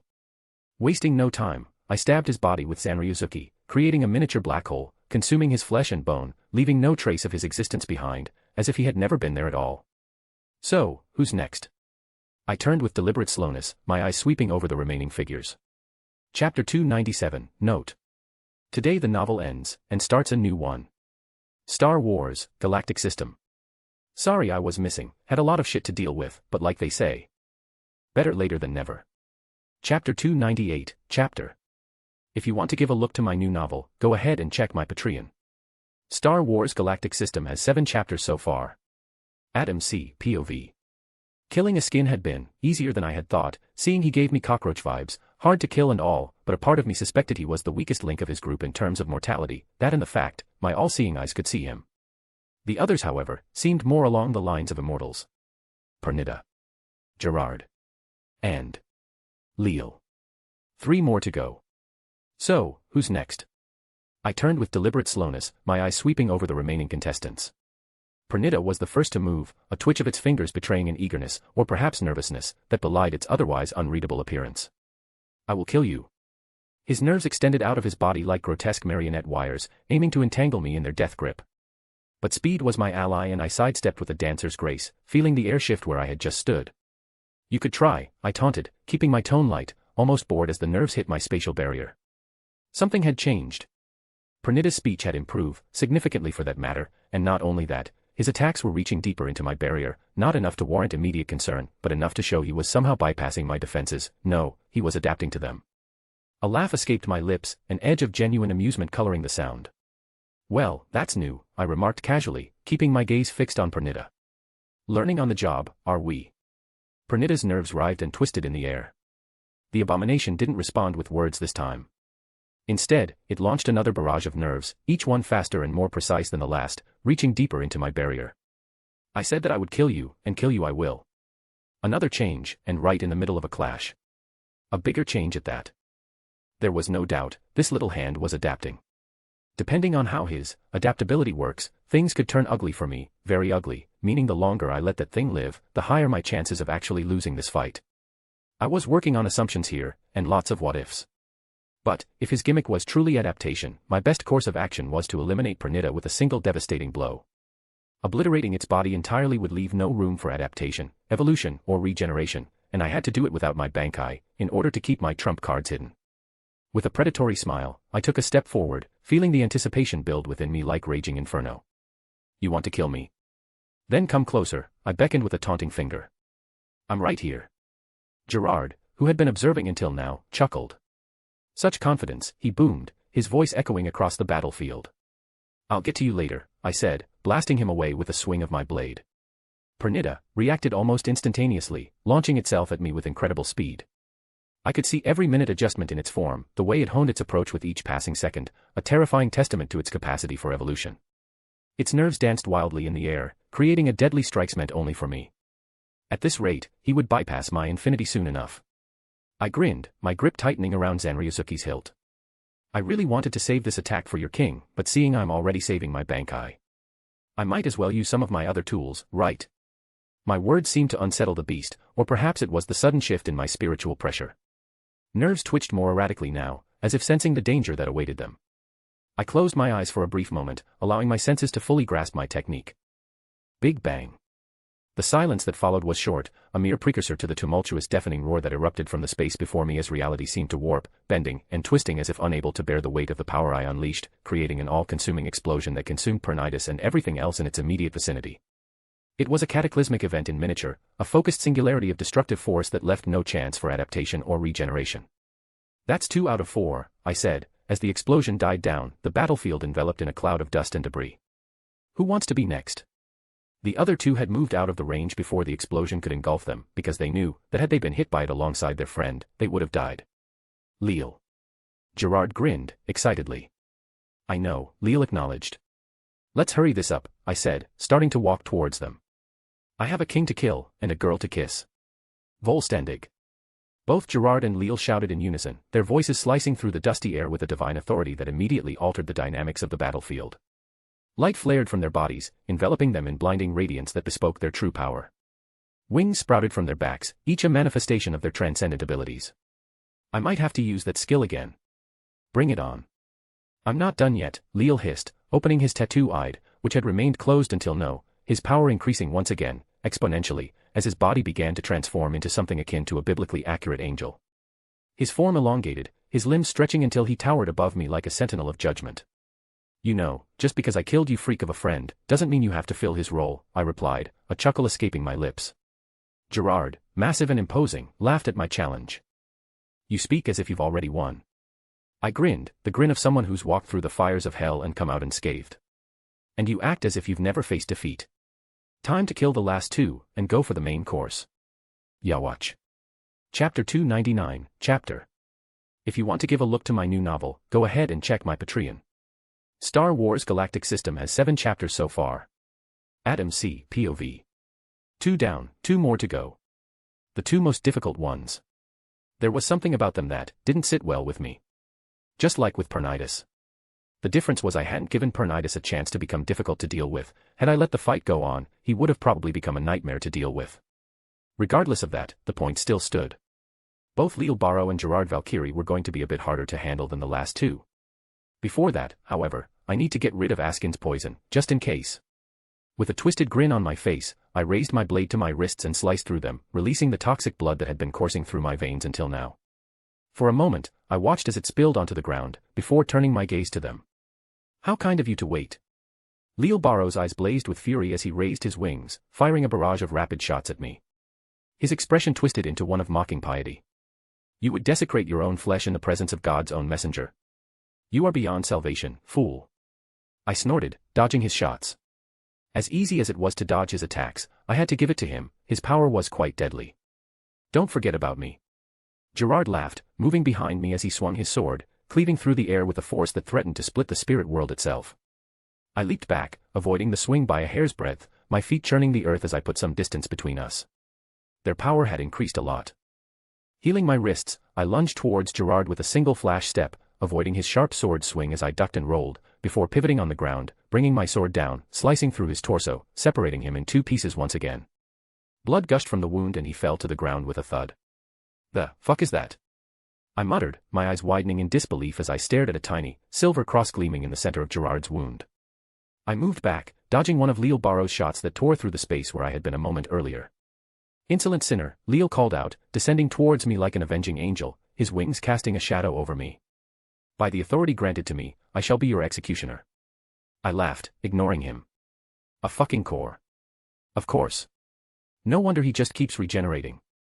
I'm literally doing no damage. As long as the core remains, I'm just wasting my time, ha ha ha ha ha. Miracles my ass, I knew his power had to have a gimmick, otherwise they would have invaded this place a long time ago, sending him alone. Just because you know how my power works, it doesn't mean you can stop me. Gerard beamed, rising from the ground once again, his body miraculously pulling itself back together around the gleaming cross. I am invincible as long as I carry his will. For I am the miracle, my form is testament to divine providence. Invincible? Nah. Just mildly annoying to deal with, at best. Now that I know his gimmick, this will end very quickly for him. Distorting the space around us, I teleported behind Gerard, gripping my blade tightly. Comet. With the invocation of that single word, my sword bathed in a luminescent glow, as if it had absorbed the brilliance of a star. Then, with a single move, I swung with all my might, aiming not for Gerard's flesh, but for the very heart of his immortality, his core, cutting him in two, this time, permanently. Gerard's eyes widened in shock, a soundless gasp escaping from the depth of his throat. Comet was a very simple technique, it was the absolute amplification of the basic power of my Zanpakuto, cutting through space, but in its maximum form, cutting existence itself.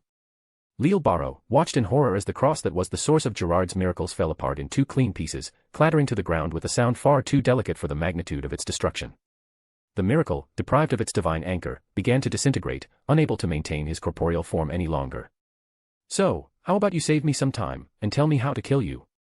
I smirked at Leo, whose usual air of arrogance had evaporated into a thin mist of anger and uncertainty. Leo Barrow's face contorted with rage, the feathers of his once immaculate wings ruffling in the growing tension. You dare mock the messengers of his light? You are but a mortal, soaked in sin and blind to the majesty above. He was really sucking Yawachas off. You're right, it's no fun if you tell me. I said, moving behind him, slashing at his throat. But instead of cutting him, my blade went through him, like he wasn't even there. A momentary flicker of confusion brushed over my face, but it was swiftly replaced by a knowing smirk. This was yet another trick, another layer to peel back in this fight. I knew his powers were similar to mine, in some way. But at the same time, they were fundamentally different. My power ignored most defenses, because I would bend space to my will. On his case, it seemed more like space didn't exist for him. Let's test a few things out. Comet, I whispered again, the luminous glow enveloping my Zanpakuto once more. But this time, I swung in a broad arc, creating a sweeping crescent of radiant energy that raced towards Leo, going right through him. Your attacks are meaningless, Leo spat, his voice a mixture of derision and perhaps a hint of desperation. You cannot harm that which has transcended the very concept of mortality, for I am his messenger. Ignoring his usual rants, I focused on what I had learned with my last attack. Comet had been as ineffective as any other attack I had thrown his way so far, but, unlike my other attacks, Comet had given me a little bit insight. Comet was designed to cut existence itself, to cut anything that existed between me and my blade. Yet, Leo Barrow hadn't been hurt by my attack, meaning, he was either truly intangible, or his existence was linked to a plane beyond this one. In short, I had no way of defeating him, unless I used my Bankai. I laughed, the sound cutting through the air, heavy with irony. I really wanted to kill them all without my Bankai. A messenger who cannot be touched, I chuckled, glancing at my Zanpakuto, as if sharing a private joke with it. Let's deliver a message of our own, shall we? Leo's eyes narrowed, catching the subtle change in my stance. The air around us tensed as I lifted my Zanpakuto high, the hum of my power charging the atmosphere with an electric anticipation. Bankai, I whispered, a word heavy with finality. The world seemed to hold its breath, the very fabric of reality tensed as if bracing for the impact of my declaration. In an instant, the skies darkened, the stars above blinking out one by one until we stood under a canopy of impossible darkness. Muriokusho. What did you do? Leo demanded. I smiled, cracking my neck as my blade dissipated into the void. Thanks to my training in hell, I was now able to summon forth abyssal void upon the release of my Bankai, making things easier to deal with. So, this darkness around us was not merely the absence of light, or an effect of my power altering the climate, no, it was the absence of space, of life, of power, of everything, a void where existence itself came to die. And at the center of this expanse of nothingness stood Leo, his form now tangibly visible as if he was the only thing remaining in a universe swallowed by oblivion. It seems, I said, my voice eerily resonant within the vacuum, your transcendence has limits after all. Leal's eyes widened as he finally understood the gravity of his situation. His self-assured aura, once untouchable, now quivered. Normally, I would go on a speech about nothing survives in this void. I chuckled, snapping my fingers, ordering the void to consume Leal. Sadly, I'm on a tight schedule. The abyss responded to my command with a hunger that was palpable even in the absence of everything. It surged forward, tendrils of nothingness reaching for Leal with a silent voracity. Leal, the self-proclaimed messenger of God, now looked more like a cornered animal than an emissary of the divine. No, this can't be. I am his messenger, his executioner. I can't fail. Leal stammered, his voice betraying the fear that had taken root deep within him. He thrashed against the void, firing blasts of shimmering light from his weapon in a futile attempt to ward off the encroaching darkness. But light, like everything else, cannot exist within the abyss, and his futile efforts disintegrated into the void, just like him. Now, all that was left was Yawatch. Chapter 300, Chapter. If you want to give a look to my new novel, go ahead and check my Patreon. Star Wars Galactic System has 7 chapters so far. Adam C. POV. As I sealed my Bankai once more, I couldn't help but feel disappointed. I really wanted to kill Leal without using my Bankai, but alas, it would have been impossible. My abilities in my Shirkai state were simply not suited for the task. I couldn't dwell on my irritation for long, as the sound of clapping caught my attention. I turned to see Yawatch approaching with an unsettling smile on his face. He looked just like the old man had described him. Either way, I was happy he had saved me the trouble of looking for him. Yawatch said, coming to a stop. I expected nothing else from my brother. Thanks for saving me the time of looking for you, I replied, pointing my blade at him. Yawatch chuckled softly, his voice carrying an eerie calmness as he extended his arms, and I watched in disbelief as he absorbed the essence of the 4 Quincy I had just killed, Askin, Pernita, Gerard, and Leal. For me to destroy this flawed world, Yawatch declared, his eyes locking onto mine, I'm afraid I have to destroy you, brother. Because only as one, I'll be able to change it all.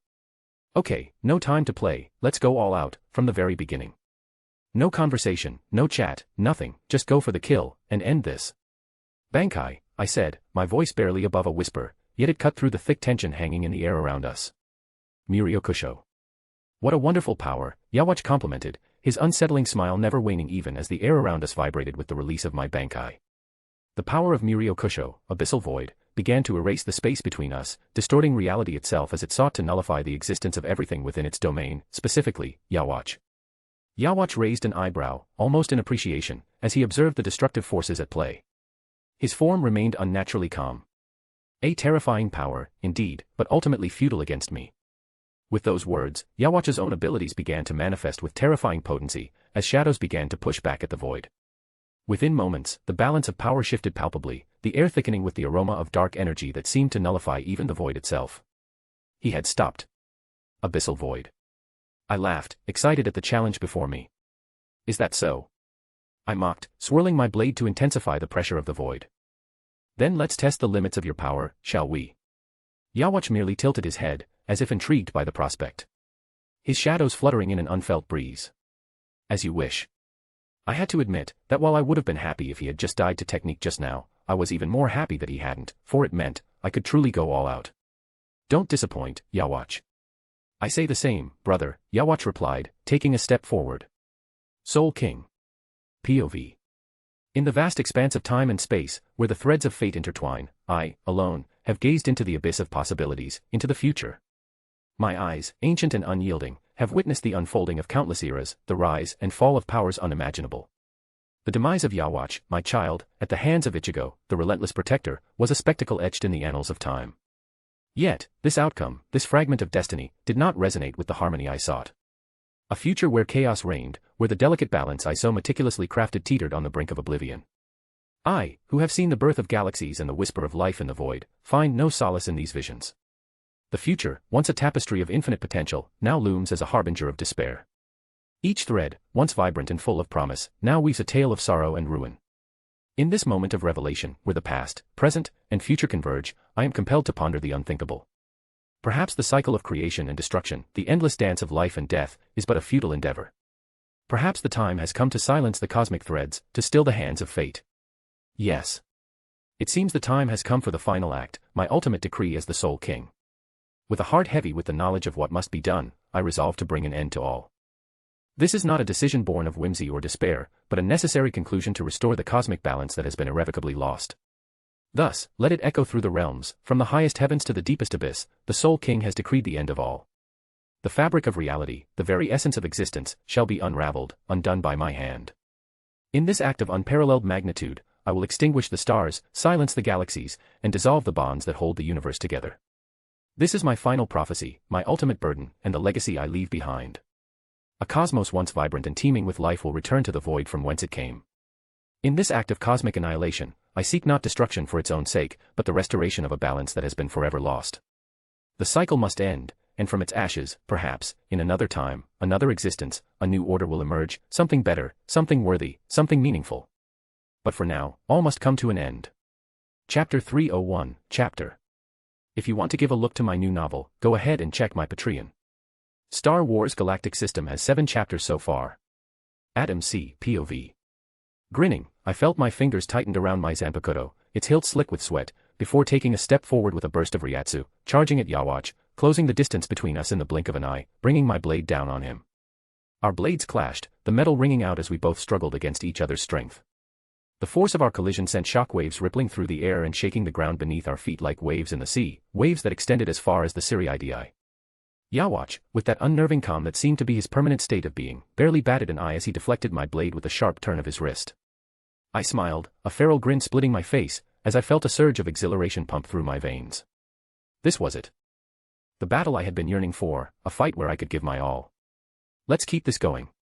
The words left my lips in a growl as I mustered every ounce of my soul's energy, channeling it through my Zanpakuto, before releasing it in a crescent wave of dark energy erupted from the blade, and black comet racing towards Yawatch with the fury of 1,000 storms, an attack of pure concentrated void, one that would consume anything in its way. Yawatch's eyes gleamed with a mix of amusement and acknowledgement of my resolve, the faintest hint of a smirk playing on his lips. Blut vene anhaben.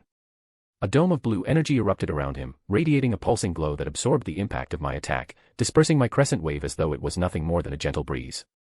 Undeterred, I leapt back, landing lightly on my feet and skidding across the rubble-strewn ground. It seemed someone prepared themselves to deal with my void, I wonder why.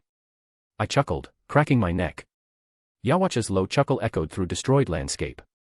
It was only natural, brother, after all, I can't use my eyes with you, as you can't use yours with me, besides, we are at war. He was right, just like it was against Leal.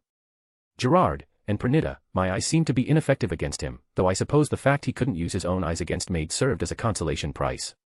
Taking a deep breath, I moved forward once again, blurring in and out of sight with a series of flash steps, before coming to a stop in front of him, my arm extending as my sword sliced through the air silently in a swift upward arc, aimed directly at his chest. Yawatch sidestepped, his cloak billowing as he evaded death by a hair's breadth. But I didn't stop there, I immediately spun on my heel, anticipating his counterattack even before it was launched, blocking his blade, before kicking him away. He coughed blood, his eyes widening slightly in surprise at the strength of my attack. His feet skidded against the ground, cracking the earth beneath as he regained his balance. He smiled, the smile not reaching his eyes, which were now fixed upon me with a newfound intensity. Impressive, he said, wiping the trickle of blood from his lip with the back of his hand. It's been ages since I've had to exert myself to this extent. Giving no reply, I moved behind him with the barest whisper of movement, my Ryatsu flaring. Then let's not disappoint each other, Yawatch, I replied, voice steel wrapped in velvet. Yawatch spun, his own sword coming up in a fluid arc that met mine with a ring of steel against steel. The reverberation of our clashing blades sent shockwaves through the already fractured landscape. Fragments of debris lifted into the air, suspended momentarily as if gravity had lost its grip on the world. You speak of disappointment, Yawatch began, thrusting forward with renewed vigor. Yet, you hold back your true power. What are you afraid of? My lips curled into a faint, mocking smile as I parried his thrust and pushed back, creating distance between us. Afraid? You mistake caution for fear, Yawatch. To unleash everything in the opening act would be a poor performance, wouldn't it? He was right, I was holding back, but not in the way he imagined. I simply hadn't shown all my cards yet, why? Well, the answer was simple, I didn't want this to end too quickly, I wanted to enjoy this feeling a bit longer, the feeling. I wasn't in control, the feeling of a true fight. Yawatch's expression changed, the glimmer of understanding lighting his features, he was no fool. His laughter, deep and resonant, filled the air, acknowledging the game between us. I see, so that's what you seek, so simplistic. Yet. How exhilarating, he exclaimed, the excitement in his voice betraying his usually composed demeanor. I chuckled, it seems the bastard read my mind. Well, what can I say? It's boring being strong. I suppose it is, Yawatch conceded, his eyes narrowing into slits of concentrated thought. But let us not while away the hours in idle chatter. I have a world to change, and you have a brother to kill, so let's see what ideal prevails. Then let us continue, I said, repositioning my sword in a stance that invited the next exchange. There were 3 stages to my Bankai. First, the release stage. The one I have always been using. It allows me to use the basic abilities of my Bankai, which for most would be enough, seeing they are quite devastating. Second, the controlled stage, the one I am currently using. It's not necessarily more powerful than the first stage, but it's more versatile. It allows me to apply the void into all of my attacks without having to bring everything into the void itself, giving me a bigger range of options when attacking. Third, the final stage, the one I have kept veiled in the shadows until now. A stage where the amalgamation of power and void becomes something transcendent. It is a realm unexplored, an apex where I risk oblivion in exchange for absolute dominion over the void. It's short, I become the void itself. There's a reason why I call it the final stage, and it's because it's quite final for everyone involved. This stage has a time limit, as in, there is a certain amount of time I can use it without dying, 1 minute. The explanation behind this is simple: the void rejects all, and destroys it all. Including me. 1 minute, it's just the amount of time my Ryatsu can buy me while I use this stage. Any second after that limit, and I might just disappear into the void. That was my triumph card. For now though, I would enjoy this feeling just a little bit more. He would die soon enough, until then, I would just enjoy. Yawatch moved forward, closing the distance between us in the blink of an eye, bringing his blade down on me. I shifted my stance, not retreating but advancing, mirroring his speed and attack. Our blades clashed, creating a shockwave that expanded as far as the eye could see. We stood there for a moment, refusing to give an inch, before moving once again, our blades clashing over and over again, each collision shattering the already broken ground around us. I grinned, ducking under one of his attacks, trying to deliver a deep cut to his back, only to receive an arrow to my shoulder as he turned to face me. The arrow, solidified from pure reishi, burned with an intensity one hadn't expected. Dodging his follow-up attack, I repositioned myself a few feet away, shattering the reishi arrow with a burst of Ryatsu. Time for a test of speed. Shuinpa versus Hirenkyaku. Without any words, we moved once again, a dark blur against a streak of light. We darted across the skies, our blades clashing faster than anyone could see. Spectators, if there were any capable of witnessing this, would see nothing more than the occasional spark and hear the delayed sonic booms of our passing. Heilig file. Yawatch's voice cut through the air, the stern command heralding a volley of luminous arrows that rained down upon me like a divine judgment. I raised my sword, and with a fluid motion that seemed to distort the very fabric of reality, I began slicing through each arrow, disintegrating them upon contact. Focusing the void on the edge of my blade for extra power. As the arrows dissipated into the void, he charged forth, unaffected by the deathly aura emanating from my sword. I smiled, only to feel like something was off, like something was going terribly wrong, something that Yawatch himself seemed to notice as well, seeing he came to a stop, his eyes narrowing as if trying to discern the source of this sudden shift. I wasn't sure what exactly had changed, but I could ripple going around, a subtle yet powerful disturbance that neither of us had anticipated. Was it fear that flashed across Yawatch's face for a brief moment? What? I stopped, just now realizing I was shaking, my hands trembling as if a chill had seeped into my very bones. Yawatch, too, seemed unnerved, his unflappable demeanor momentarily faltering. Meaning this wasn't the result of our powers. No, this was something else, something ancient and foreboding that slithered into our midst like an unwelcome shadow. What is happening? I asked. I can't keep wasting my time here, Yawatch replied, turning around to face me. If I don't kill you now, I won't be able to accomplish what I sought out to do. Somehow. I felt the same way about killing him now. There was a primal part of me screaming at me to kill him now, or run away, and it wasn't away from him, which I couldn't understand. I closed my eyes and inhaled deeply, focusing on the weight of my Zanpakuto in my hands, then with a swift movement, I raised it above my head and plunged it into my chest.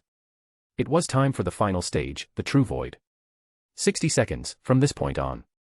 I would only have 60 seconds to end this. Chapter 302, Chapter. If you want to give a look to my new novel, go ahead and check my Patreon. Star Wars Galactic System has 7 chapters so far. Adam. C. POV. As the sword plunged my heart, the void started to expand throughout my body, swallowing every last vestige of warmth that had ever touched my skin. I could feel the tether to my soul fraying, each thread snapping with the precision of a practiced executioner's blade. Yet amidst this encroaching darkness, there was an ethereal tranquility, a sense of release that bordered on euphoria. My entire body had become a shadow, an extension of the void, leaving no discerning features. or outline that would distinguish me from the abyss that now claimed me. I was no longer a Shinigami, a warrior, or anything similar. I now was a part of the infinite, an indistinguishable speck in an ocean of nothingness. The perfect vessel of emptiness. I couldn't speak. I couldn't see. I couldn't feel. Yet, I didn't need any of those things, because as the void, I could see everything that was not. Locking my senses on Yawatch, I moved forward in a manner that defied the very concept of motion. Where there was no light to cast shadows, and no ground to measure distance, I was both everywhere and nowhere at once, because as long as I existed in this stage everything was extension of the void. Everything was being consumed by the void. 1 second. Yawatch brought his blade down on me, meeting my blade, or what used to be my blade, as it too had undergone the same transformation as my form. His weapon disintegrated. On contact, his blade merging with the unending darkness that had become my essence. His eyes, wide with the shock of understanding, finally perceived the truth of what he faced as he moved back, making some distance between us. In this form, I was beyond the limits of life and death, beyond the grasp of fate or destiny. I was the embodiment of absence, the antithesis of all that is, will be, could be, or should be. 2 seconds. Sanct Altar. He roared, unleashing a divine light that sought to sanctify and vanish the space my void had touched. But that light, as blinding and pure as it was, flickered and writhed as they approached me, like a flame desperate to ignite in a vacuum.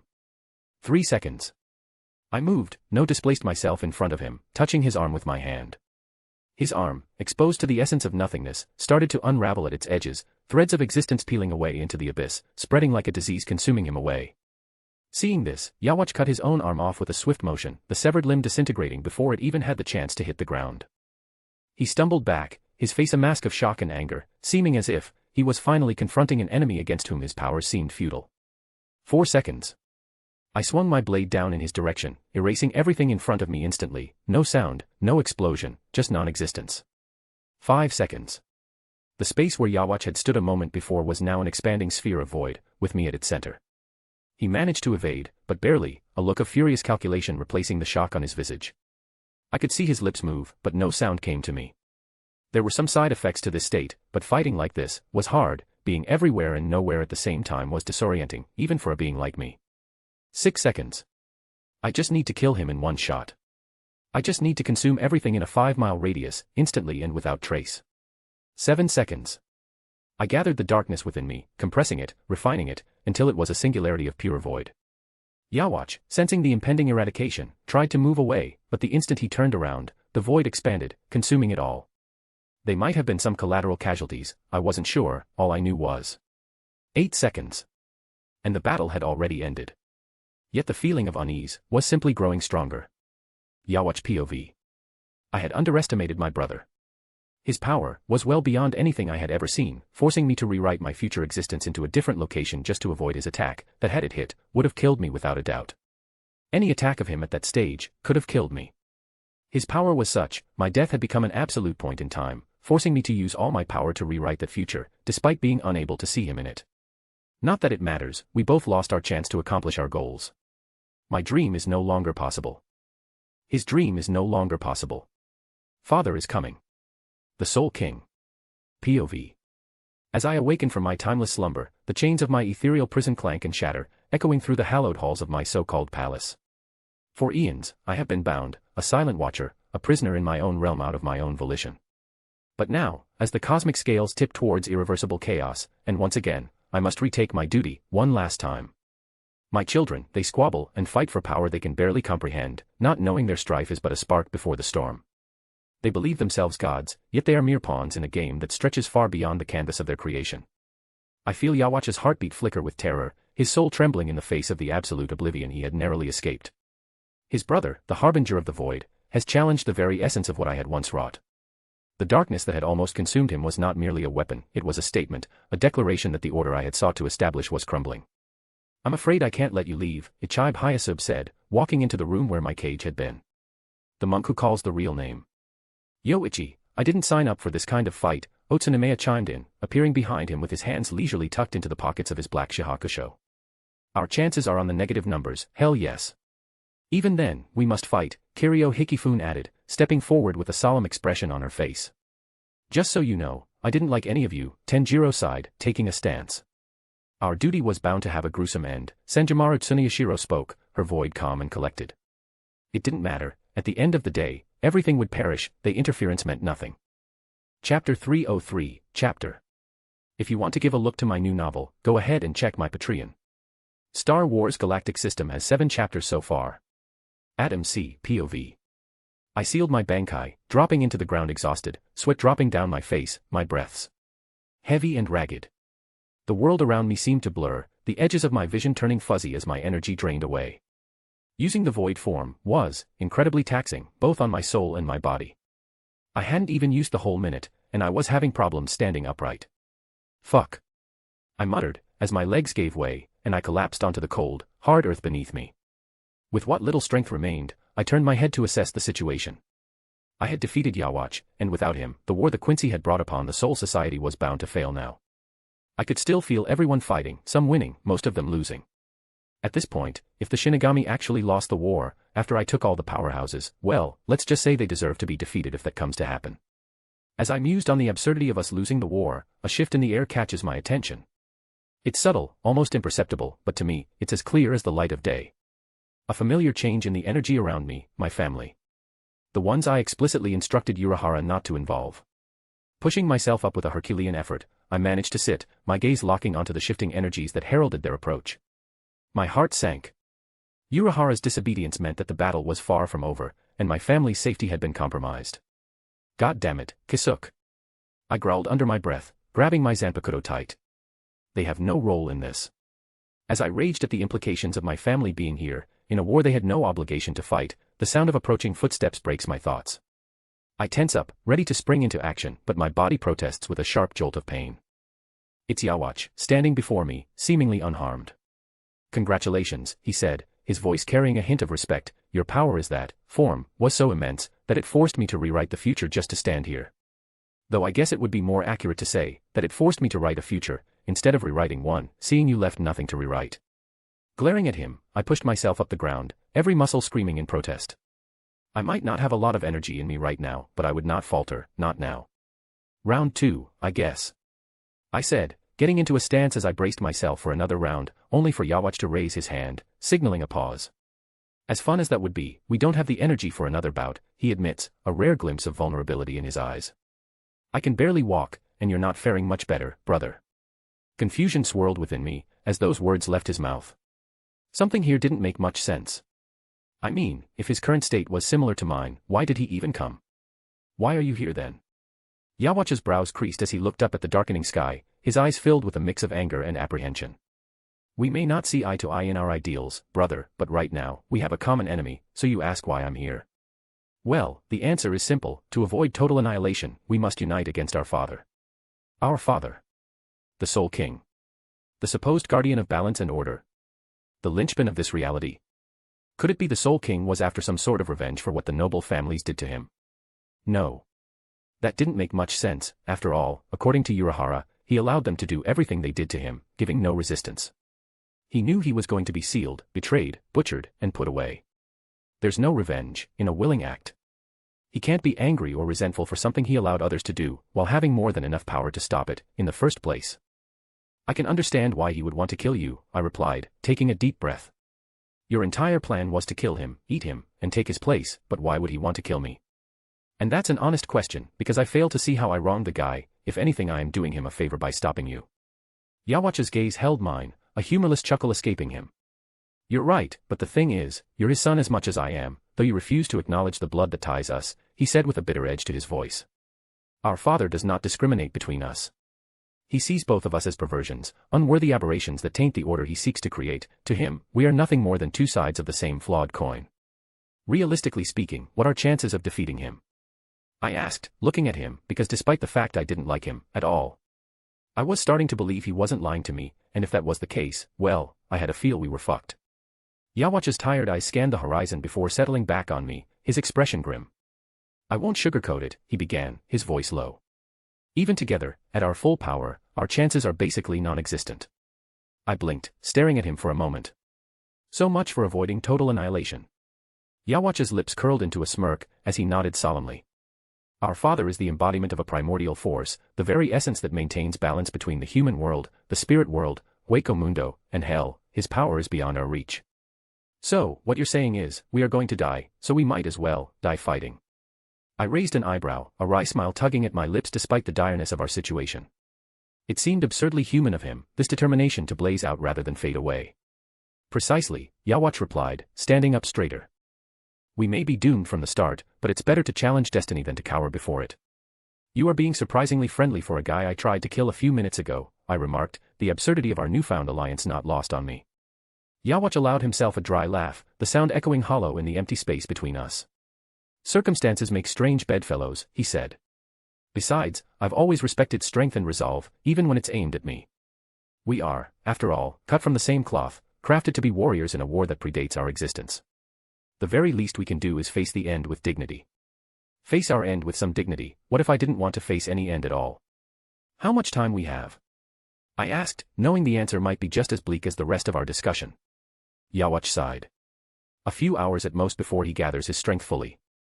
Not that he needs his full power to do so, if anything, the reason he still hasn't come for us, is that he's probably admiring creation one last time, before he unravels it. A few hours. Surprisingly more time than I had expected. Meaning I have more than enough time to send everyone I care back home. Anything that might increase our life expectancy? I asked, sheathing my blade. Ikamikadomo, Yawatch replied, letting out a sigh. A hollow of immense power sealed long ago by the monk who calls the real name. That beast might buy us a few extra seconds. I chuckled, well, at least he's being honest. As depressing as it was. On that note, can you call off your people? I see no point in everyone fighting, when, you know who is coming, I remarked. Very well, Yawatch nodded. Chapter 304, Chapter. If you want to give a look to my new novel, go ahead and check my Patreon. Star Wars Galactic System has 7 chapters so far. The Soul Palace. Third person. POV. Ichibe Hyasub, the monk who calls the real name, leaned heavily against the cold wall of the Soul King Palace. His once immaculate robes were torn and stained with blood, his blood, a vivid testament to the ferocity of the battle that had just transpired. Around him, scattered across the marble floor, lay the defeated forms of his fellow royal guard members. Each of them, once symbols of unmatched strength and resilience, now lay motionless, their efforts to halt the unstoppable force of the Soul King proving futile. They knew that the moment the Soul King had become their enemy, defeat had become an unavoidable fact, but to think despite working together they weren't even able to hurt their foe, it was disheartening, to say the least. Around the room, the air was thick with the scent of blood and destruction, the silence in the aftermath of the one-sided battle, almost deafening. Ichibe's breaths came in labored gasps, his body racked with pain from wounds that would have felled any lesser being. His eyes, usually so sharp and perceptive, now bore a haunted look, reflecting on what would happen now. Ichibe had never considered himself a good person, on the contrary, after all, he was known as the most evil Shinigami for a reason, but despite this, there were certain things he wanted to preserve, and now, these things he had sought to preserve, for his own motives or not, were beyond his reach to protect. Why, after all this years, Ichibe leaned against a wall, his body trembling with exhaustion. Blood dripped from his torn sleeve and pooled on the ground, adding to the growing stain on his chest. As he reflected on his battle with the Soul King, a battle that had lasted all but 1 minute, taking his right arm, and a big portion of his torso. Thousands of years, without saying a word, without moving, without giving any signs of life, and all of a sudden, their linchpin sought destruction. This was a fact Ichibe couldn't comprehend, not at all. Outside the room, through a gaping hole in the wall, a remnant of their futile struggle, the Soul King stood. He had been there for almost an hour, making no signs of movement or intent. He was simply gazing down at the world below, as if giving it one last look before destroying it all. Ichibe watched him, an uneasy feeling gripping his heart, or whatever remained. The Soul King, the linchpin of their universe, now stood as the harbinger of its potential destruction. There was no malice in his posture, no triumphant gloating over his victory. He simply stood there, silent and still, his gaze seemingly piercing through the fabric of reality itself. The aged monk pushed himself away from the wall, ignoring the protest of his battered body. He took a tentative step forward, his eyes never leaving the figure of the Soul King. The distance between them was more than physical, it was a chasm of power and understanding that Ichibe knew he could never bridge. Why now? Ichibe called out, his voice a hoarse whisper, you could have stopped us anytime, you could have killed us anytime, you let us win that time, so why now? But the Soul King offered no response, no acknowledgement. He simply remained as still as a statue, contemplating the fate of the world he oversaw. Seeing no response from the king, or point in trying to talk with it. Ichibe closed his eyes, seeing Adam and Yawatch, preparing, he had to admit, it was quite the bizarre look, natural enemies, opposite forces, trying to stop the unstoppable. He could see they were tired, exhausted, perhaps that was why the Soul King hadn't attacked, to let them try and stop him. As futile as it was, perhaps the Soul King wanted them to die without regrets, a laughable thought, but as good as any at this point, he supposed. He could see Yawach telling Adam that even together, they stood no chance. A very realistic outlook. He could see the Quickie King telling him about Ikamikadomo, the blade that held the strongest hollow to have ever existed. Ichibe could see the use of such power, seeing the Soul King had no real dominion over hollows. In fact, his existence was a direct response to the hollow's existence, yet, he had to be realistic. Even with Ikamikadomo, their chances were zero. But, if everything was crumbling down, why not give it a shot? It's not like he had anything else to lose. He was dying, and so was this universe. Coughing up some blood, Ichibe moved with purpose, his steps echoing softly on the stone floor as he walked past the Soul King, reaching the vault a few meters away from the motionless god that continued to gaze at the world below. Weakly the monk stood before the vault's massive door, moving his hand to the lock. The lock in question was a complex mechanism that required not a key but the spiritual pressure of a member of the royal guard. Soon enough, the door groaned open, revealing the sanctum that housed the relics and artifacts of immense power, accumulated over millennia. Most of them, items that Ichibe and the rest of the Zero Squad had deemed far too dangerous, at least for the order he sought to preserve. None of that mattered now, though. The air inside the vault was thick with the weight of history. Each item within had its own story, its own legacy, its own use, but none of them were nearly as powerful as the one Ichibe was looking, Ikamikadomo. A blade, holding the strongest hollow to have ever existed, one so strong that without Ikamanji at his side, Ichibe would have lost.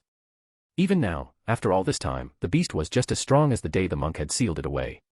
But strength mattered very little in the face of the Soul King. He was a true transcendent being, one that was beyond such things, like strength. Coughing some more, Ichibe reached out, his hand trembling slightly, not from fear, but from the injuries on his body. As his fingers wrapped around the hilt, a jolt of hostile energy coursed through him, a connection forming between him and the ancient hollow that was Ikamikadomo, a threat. Ichibe chuckled. He supposed Ikamikadomo was well within his right to hate him. After all, it was the monk who had defeated him, sealed him, and taken away his real name. But as amusing as Ikamikadomo's hatred was for the old monk, time was running out. Sure, he had no hopes whatsoever the sons of the king would be able to stop their father. But again, why not? If there was nothing else to do, and nothing you can do, you might as well try everything, and see how the pieces fall. It's not like it will affect the outcome anyhow. Chapter 305, Chapter. If you want to give a look to my new novel, go ahead and check my Patreon. Star Wars Galactic System has 7 chapters so far. Adam C. POV. 1 hour later. Sitting inside one of the barracks of Squad 1, I felt the gentle, warm touch of Oriheim's healing powers washing over me. Beside her, Unohana worked in silence, both working together to restore my spiritual energy back to full power. They were making progress. In just an hour, I was already at 30%. In my peripheral, there was Yawach, the Quincy King, my former enemy, now reluctant ally, receiving aid from one of his own healers. His eyes were closed, his expression one of concentration, or perhaps resignation. Needless to say, the room was thick with tension. Across the room, the old man, Yamamoto, his face carved with lines of age and battle, glared at Yawach with undisguised contempt. The old man's eyes burned with a fire that seemed unquenchable. "Brat, do you truly believe his words?" Yamamoto asked, his tone begging for any reason to just unsheath his blade and cut Yawach down. Before I could respond, for the 100th time so far, the door swung open, and Urahara stepped in, Mayuri in tow, much to my surprise. Their expressions were grave, a rarity for both, especially Mayuri, whose face was usually twisted into some semblance of a smirk, while Urahara's usual laid-back demeanor was replaced by an air of seriousness that immediately captured everyone's attention. "Yawach is telling the truth," Urahara announced, adjusting his hat slightly. His voice carried a weight that silenced the room as Mayuri nodded in agreement. "The worlds are slowly falling apart," Mayuri added, his voice devoid of its usual sarcasm and mockery. "At the rate the worlds are tearing themselves apart, I estimate we have no more than 6 hours before everything collapses, and after that, well, it would only be a matter of minutes before the gates of hell break down." Urahara continued with a nod. "The balance of souls is disrupted, and with no clear direction. Without the stabilizing presence of the Soul King, all of creation is inching toward doom." Yawach opened his eyes at that. The Soul King was the linchpin. Without him, everything unravels. Though I doubt he will wait for everything to fall apart on its own. Yamamoto grunted, gripping the hilt of his blade tighter. "So, what grand plan do you propose?" he grunted out, his voice raspy but strong. "That's where it gets complicated," Urahara replied, pushing his hat back slightly. "The Soul King is beyond our power to stop, so if he seeks our destruction, the odds are stacked against us. Not only that, but given the time frame we have to deal with this, even if we didn't have to deal with the Soul King, we have no way of replacing him. Creating something capable of holding all of reality together would take years we don't have." Mayuri then interjected with a manic glint in his eye that suggested he had been pondering over this very problem. However, he said, drawing out the word in a way that made everyone lean forward, eager yet hesitant to hear his solution, there may be an alternate approach. Mimihagi, Jushiro Yukitake interjected. You're saying that if we somehow harness the power of the right arm of the Soul King, Mimihagi, it might just stabilize the worlds long enough for us to formulate a more permanent solution. Mayuri continued, his voice laced with excitement that bordered on frenzy. Precisely. With a part of the Soul King, we can temporarily replicate his effect on the world as a linchpin, in turn, halting the unraveling of the worlds. Yawatch remained silent for a moment, leaning back into his chair. An intriguing notion, he finally said, with a measured tone. But harnessing Mimihagi is no simple task. The last time its power was invoked, it required a sacrifice, a willing one. The bigger the sacrifice, the more time it will buy us. In that case, I will give my life, Jushiro Yukitake said firmly, his eyes burning with resolve. You are at death's door as it is, Yawatch replied, gazing at Jushiro. Just how much time do you think a dead man can buy? Right. Jushiro was sick, so while noble, his sacrifice would untimely be pointless. I will have to agree with Yawatch, I nodded, letting out a sigh. While noble, if your life, health, and power are not equivalent to the task, you would dying for nothing. Jushiro chuckled softly. I am aware, however, to use Mimihagi, regardless of the cost, my life has to be forsaken before it. With those words, an eerie shadow crept over his body, its hand stretching towards his chest as if ready to take his soul. So that's where Mimihagi has been, Yawatch said, a small smile on his face. In the heart of a dying man, hoping to cling onto life just a little longer. Just like Pernidas, but a little less creepy. We'll decide who dies to the creepy shadow later, I said, turning my gaze to Urahara. In the meantime, can you send my family back to my world, before Deus Ex Machina comes for our collective asses? If it wasn't for the fact there were more pressing matters at the moment, my boot would be giving that hat-wearing bastard a colonoscopy right now. Then again, perhaps I should do it while I'm still alive, and kicking. First of all, I didn't bring them. Yoruchi did, Urohara replied, taking a small step back, as if sensing the imminent boot up his spiritual ass. 2. I am working on stabilizing the portal, seeing evacuating might be our best shot, but that's proving to be a little bit difficult at the moment, seeing the Soul King's presence alone is jamming any connection, and last but not least, you might want to tell them what is happening yourself, there's only so much space they can look for you, before they find you. Right. I had told Urahara to tell them I was hiding, mostly to avoid the whole, I'm about to die talk again. I already had that talk once, with Acnologia, and I doubted this time, the plot would save my ass, teleporting me to a different dimension. I will talk with them, in time, I replied, letting out a sigh. Of all the times for the fucking portal to stop working, I swear to. Wait. Celine. My new eyes extend far beyond this realm, so. I might be able to ask for her assistance, seeing she owed me a solid one with the whole Eisen thing. I think I might have a solution for the portal situation, I said, despite not being quite sure how to talk with Celine. I knew I could find her with my eyes, but I was still working the entire talking part of my plan. Chapter 306, Chapter. If you want to give a look to my new novel, go ahead and check my Patreon. Star Wars Galactic System has 7 chapters so far. Adam C. POV. 20 minutes later. Finding Celine had been easy, and surprisingly enough, talking with her had been easy as well. I mean sure, it took me 20 minutes to figure out how, but I still did. Apparently, when mixed with projection magic, my all-seeing eyes were quite the communication device. Granted, I wasn't the best at projection magic, so it took a few attempts to do so, but the result was better than I had anticipated. Celine, thankfully, agreed to come, so now all that remained was kicking my family back. Fiore. Adam. Urza started, her voice laced with concern as she approached me. What's going on? First you come to fight this war without us, and now, you are telling us to go back home, and you might not come back. I could feel her spiritual pressure rise in anger, concern, and fear. I smiled softly. I was wholeheartedly impressed. She had gotten quite strong in such a short period of time. Already captain level, and without a Bankai, that was no short feat, and it wasn't only her, but everyone else as well. Their strength had increased exponentially, though her change in question had been the biggest. She had become a Shinigami, just to save me the pain of seeing everyone I have ever loved grow old and die. And now, I was sentencing to that very fate, by leaving her alone.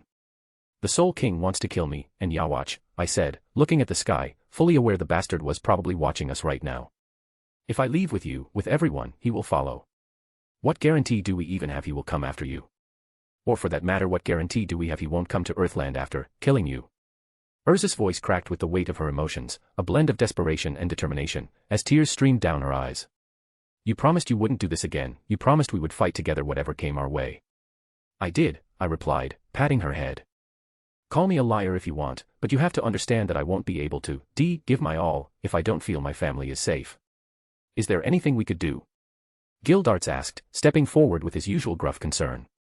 To be entirely honest, I don't even think there's something I can do, I chuckled, a dry humorless chuckle. But, I will try my best, fairy tale style. Meaning, go big or go home.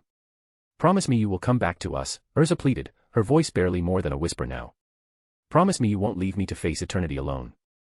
I promise, I smiled, knowing full well I was lying.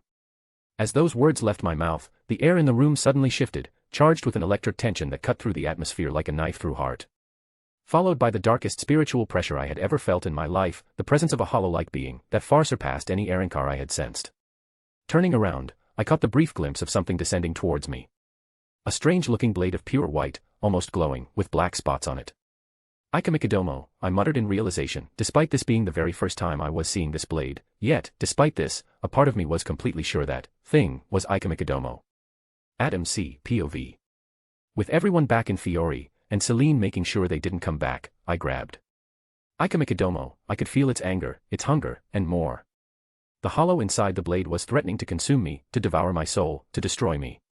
It was almost ironic, seeing it was similar enough to a normal Zanpakuto, meaning that before using the blade and the power it could wield, you had to subdue the spirit within to your will. Normally, this is a process that takes some time, but time was not something I had.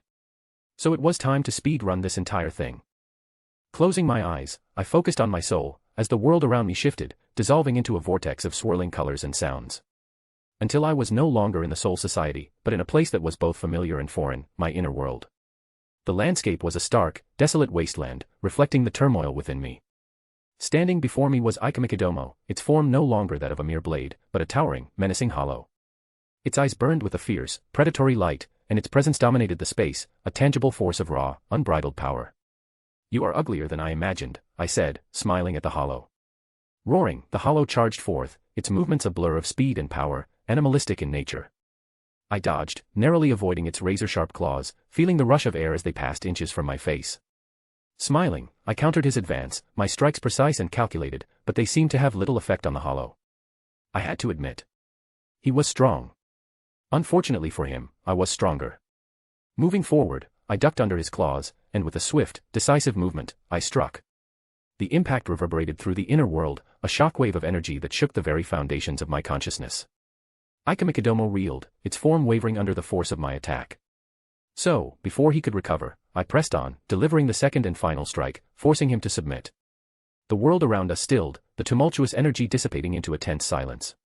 Ikamikadomo, now subdued, regarded me with a newfound look, its hateful gaze tempered by a grudging acknowledgement of my strength. You have bested me, Shigami, the hollow spoke, its voice a deep, resonant rumble that echoed through the inner world. I accept you as my wielder. But know this, if you ever show any sign of weakness, I will devour your soul. I got my own white. Take that, Ichigo. Chapter 307, Chapter. If you want to give a look to my new novel, go ahead and check my Patreon.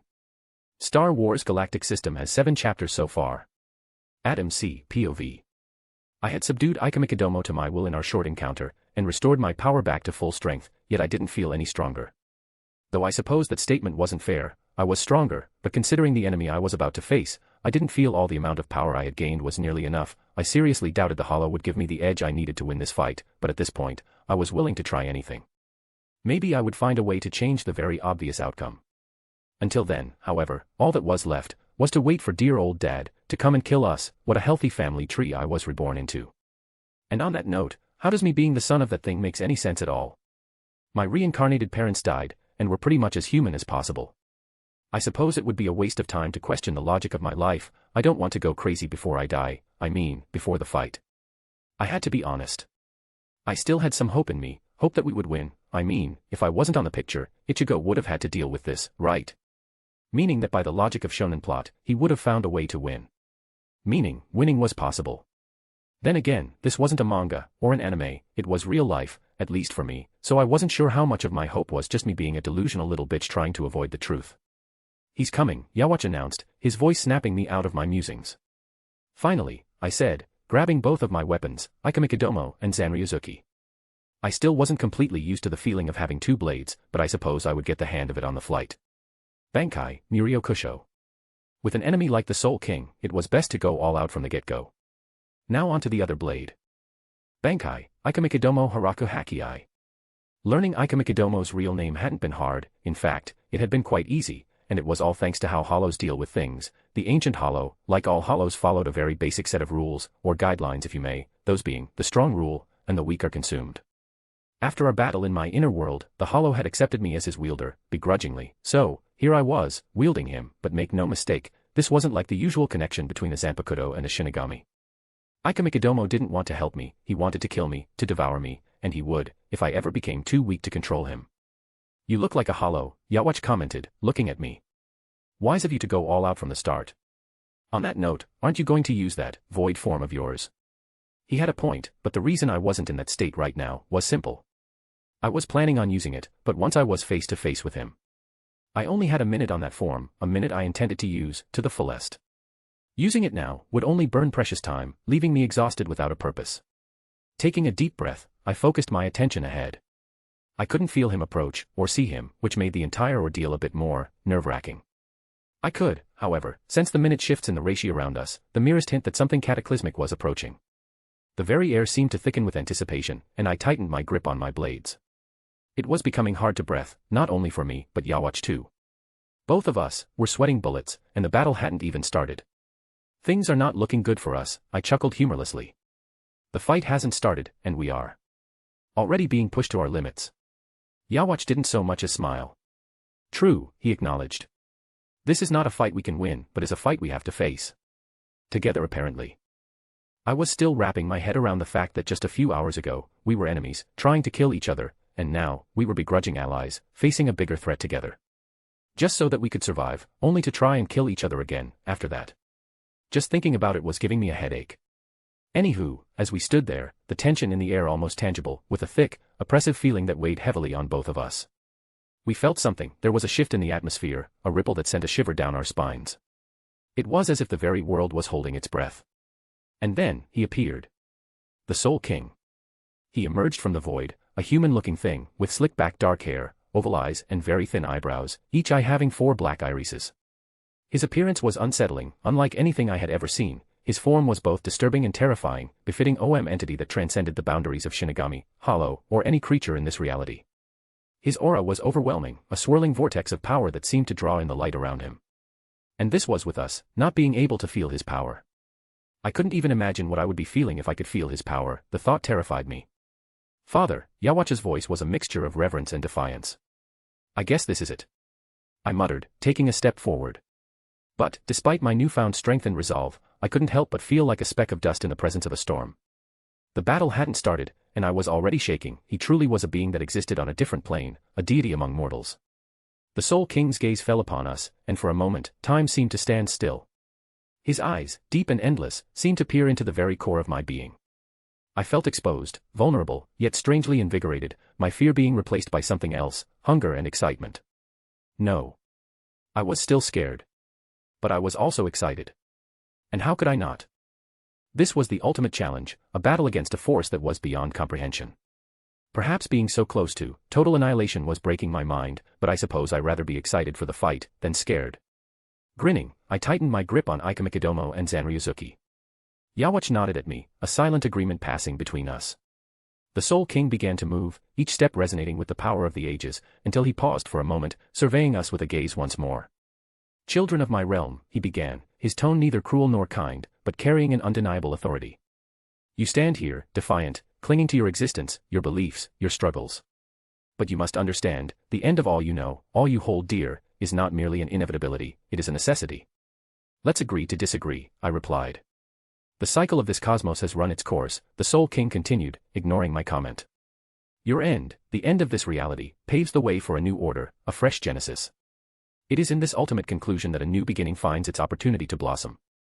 All that exists must one day cease, only to give birth to new life, new possibilities. You had thousands of years to come to that conclusion, Yawatch replied, bitterly.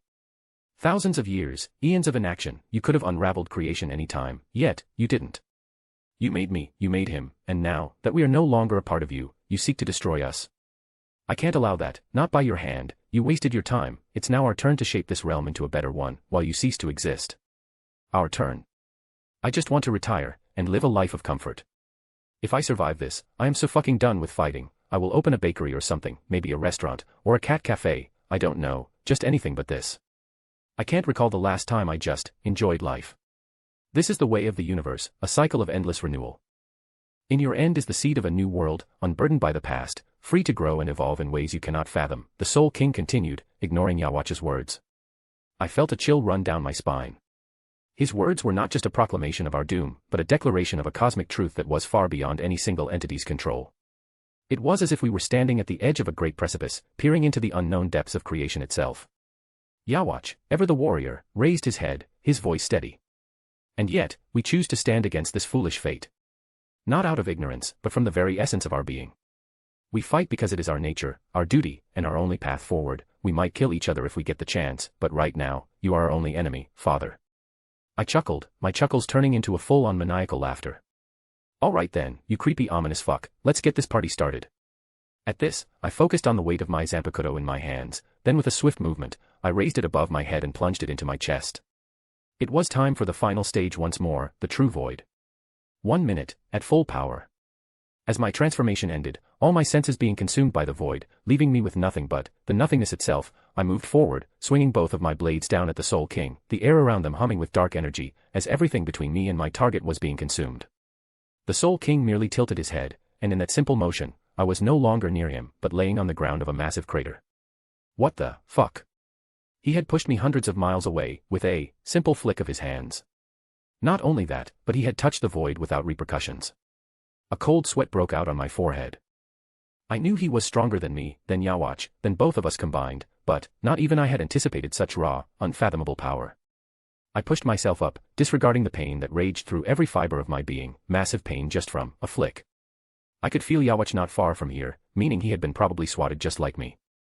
There's no point in struggling, children of chaos, the Soul King's voice resonated within the crater, a sound that seemed to emerge from every direction. Your defiance is but a candle's flame in the tempest of the cosmos. Children of chaos, that's a new one. Pushing through the pain, I moved forward once more, trying to attack him, but like before I could process what had happened, I was once again back on the ground, somewhere else, bleeding. This time I hadn't even been able to see his attack. I lay there, heaving, the taste of iron filling my mouth as blood seeped between my lips. If I was bleeding, it meant he had dealt enough damage to kick me out of the true void form. I could feel pain in that form, but bleeding. No. Bleeding could only happen if I was back in my normal state. I chuckled weakly, 2 attacks, and I was already down for the count. I don't think I can take any more hits, and for that matter, I don't think the old Quickie King can either. He isn't faring any better. I managed to catch a glimpse of him trying to sneak behind him, only to be thrown across the Siriidii just like me. This was utterly ridiculous. I had faced strong opponents, some stronger than me. But this was on a whole other level. The difference between us was not a river to be crossed with effort and will alone, but a chasm that stretched into infinity. Every attempt I made to bridge that gap only served to demonstrate how futile my efforts were. Will you let those outside this realm live? I asked, gasping for breath while feeling the blood soaking into the dirt beneath me.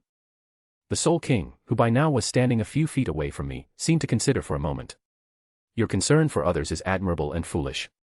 But I will answer, be at ease, son, their existence is not mine to unravel. I smiled, pushing myself up, despite the agony that lanced through every nerve fiber. Admirable or foolish, I'll take it as a compliment, I rasped, using my swords as a crutches to stand. I guess this was it, the end of me, not the one I expected, but as good as any I suppose. That being said, I would go out swinging, fairy tale style.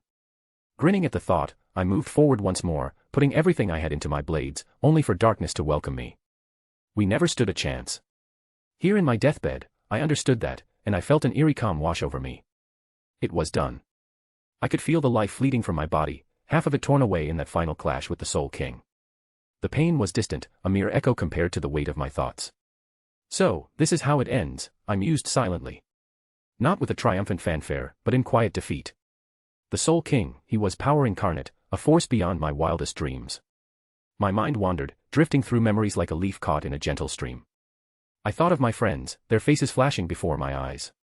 Urza with her unwavering resolve, Lax's steadfast spirit, Kana's loud determination. Each of them, so full of life, so fiercely devoted to their paths. At least, their lives were safe.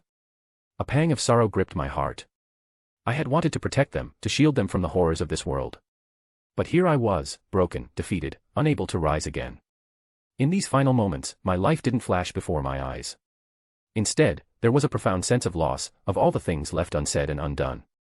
I had so many dreams, so many hopes for the future. Now, they would drift away, unfulfilled, like smoke in the wind. I wanted to live with them, to just enjoy my life, but I suppose I was already living in borrowed time, seeing this was my second life. But amidst the regret, there was a flicker of something else. Pride, perhaps. We had stood against a god. We had defied the inevitable, if only for a moment. In that, there was a measure of victory, however small. My thoughts began to fade, the world growing dim around the edges. Is this what death feels like? A quiet slipping away into darkness. But then, something stirred in the haze. A voice. A presence. How pathetic, the voice said, the tone sounding familiar. Is this the man that defeated me? That voice. Aizen. The one and only, Aizen's voice echoed, his presence somehow feeling both distant and overwhelmingly close. Was it a hallucination? My mind grasping at straws at this point. I had killed him. Beyond that, if I was hallucinating, wouldn't somehow I love fit the bill better than him? I had no emotional connection to him, at all. That much is true, Aizen replied, reading my thoughts. You killed me, bested me, but I'm not an hallucination, I'm a part of you now. A part of me. You have so much power you never bothered to truly grasp its depth, Aizen continued. Your void didn't erase me, it consumed me, my power, my essence, my soul, it made me a part of it, a part of you. So what? I refuse to be bested by the second best, Aizen said, his voice tinged with the same arrogance that had always defined him. And as such, I refuse to let you die like a whimpering dog. Stand up. Fight. Fight. Ha. I wish, can't you see I am no match for that monster? That much is true, Aizen conceded, a chuckle escaping him, but I didn't say fight alone. Normally, I would fight against the notion, but for now. Harness my strength. That won't be enough, and you know it. I do, Aizen replied. I can't believe someone so dumb defeated me. So allow me to spell out the solution for you, Adam. To defeat the Soul King, you must become an existence comparable to him, and in order to do that, you must absorb Yhwach and Ikemikodomo. Would that really give me the power I needed? I didn't even know how to harness the power my void had consumed. You don't know, but I do, in this nothingness, I had nothing but time to think, Aizen said, with a hint of amusement in his voice. It's quite simple, really. The power is already within you, you simply need to accept it. Embrace it fully, allow it to merge with your own soul. Let go of your reluctance, your fear, and your doubts. Only through acceptance can you command the nothingness. With an effort that seemed to take everything I had left, I forced my eyes open. The world swam into focus, a blur of colors and shapes that gradually coalesced into reality. I was lying on the ground. And there, in front of me, was Yhwach. He was in a similar state, half of his body gone, both of us, swimming in a pool of our own blood. You're awake. Yhwach's voice was weak. Just in time to see reality unravel. Taking a deep breath, I pushed myself up, my limbs feeling like they were made of water. About that. Seeing no loss in trying, I grabbed Zanryuzuki, and began expanding my void towards Yhwach and Ikemikodomo. I see, Yhwach murmured, a faint glimmer of respect, or was it amusement? Flickering across his tired face. You've chose that path, can't say I didn't think of it. So he knew what I was trying to do. Yhwach just chuckled. Adam, he rasped, the air around us growing thinner, reality itself warping at the fringes. To merge with me is to merge with every future I've ever touched, you won't be you, as you are, anymore, are you willing to sacrifice that? I was. Chapter 308, Chapter 263, The End. If you want to give a look to my new novel, go ahead and check my Patreon. Star Wars Galactic System has 7 chapters so far. Now, onto the note. I know there are multiple things I didn't address in the novel. And don't worry. There will be an epilogue, and a Q&A answering everything. Anyway, enjoy. As the shadows of the void expanded towards the Hollow and Yhwach, consuming their essence, their power, their souls, something began to stir within me. Pure and uncontrolled power. More power than I had ever felt before. At first, it felt intoxicating, addicting, like a rush that electrified every part of my body, my soul, leaving nothing but the pure sense of adrenaline. This, however, didn't last long. This intoxicating feeling died out very quickly, transforming into something else, pain beyond imagining. I could feel my soul being torn apart, to give room for something new, something beyond comprehension, something transcendent. My soul and body as they were now were simply not enough for what I had to become, so it had to destroy the foundations of my being. After all, before creation comes destruction. The pain was brutal, unspeakable. I wanted to scream, to cry, to do anything about it, because while I understood why it was necessary, it still hurt. But despite wanting some semblance of release, I couldn't move or speak. My soul in its shattering state kept me still, like a caterpillar inside their cocoon, completely aware of what was happening, yet unable to do anything but wait. I have no idea how long this pain lasted. It felt like an eternity trapped in a single moment, where time lost all meaning and the only reality was the agony of transformation. The shadows of the void continued their relentless assault, shaping my soul, yet within this crucible of pain and power, I could feel the essence of my being reshaping, evolving into something entirely new. As the pain began to subside, replaced by a burgeoning strength that filled the voids left by my shattered soul, I realized that I was no longer the person I once was. I had become something else, something more. My senses were heightened to a degree that I could perceive the fabric of the universe, the flow of energy that connects all things. I was no longer Adam, the man who had reincarnated, nor I was Yawach, the Quincy King. I was someone else. Someone new. I still loved fairy tale. I still loved Urza. But I didn't feel like Adam. It was a strange sensation. Perhaps I was neither of them, perhaps I was the sum of them. Though I suppose if that was the case, the dominant part of this sum was Adam. Either way, a lot had changed. I was stronger than ever before. And with this newfound power came a clarity of purpose. I understood my role in this universe. I understood why the Soul King had created his sons. I understood why he had decided to destroy everything. He wanted to die. All his existence had been one of loneliness. But I could now relate to his pain, and because of that, I could see another path. This was nothing but the longest suicide letter. He knew Adam would stop Yawach, he knew that if he did so, he would never die. So, he decided to end it all, by himself. I am the answer to that plea, I suppose, I muttered, staring at the sky. To think my entire existence was the result of someone else's wish to die, how depressing. Pushing those thoughts aside, I focused my senses on finding Father. He was at the center of creation, where the soul realm, human realm, Waco Mundo, and hell met. I could see him gazing at the edges of the world, as they slowly unraveled into nothingness. It didn't surprise me that my eyes could now see him. Before, neither Yawach or Adam had been able to see him, for the very same reason they couldn't feel his Ryatsu. His power was at a level that was beyond their comprehension. So, they couldn't feel it. But I could. I was on his same level. He could feel me too. I knew that. Even though we weren't close, I knew he could sense what had happened. Yet, he made no signs of moving. Closing my eyes, I took a deep breath, watching the desolated wasteland of the Soul Society once more, before teleporting towards Father in a single step. Father, I greeted, no hostility in tone. No hate, no anger, nothing. I honestly felt nothing for the guy, which was surprising. Yawach hated the guy, and Adam wasn't all too happy about him either. Perhaps it was the fact I knew there was no point in fighting him. Even though he wanted to die. A fight between us would last eons. And by that time, everything I wanted to protect would be far gone. You have ascended, child of chaos, the Soul King nodded, his voice resonant with the depth of eons, yet carrying a hint of surprise. Indeed, you have surpassed the boundaries that confined Yawach and Adam, transcending into a realm they could never reach. Your evolution. It is remarkable. I stood before him, not as a son stands before his father in reverence or fear, but as an equal, understanding the magnitude of our power and the responsibilities it entailed. Why? I asked simply, my voice steady.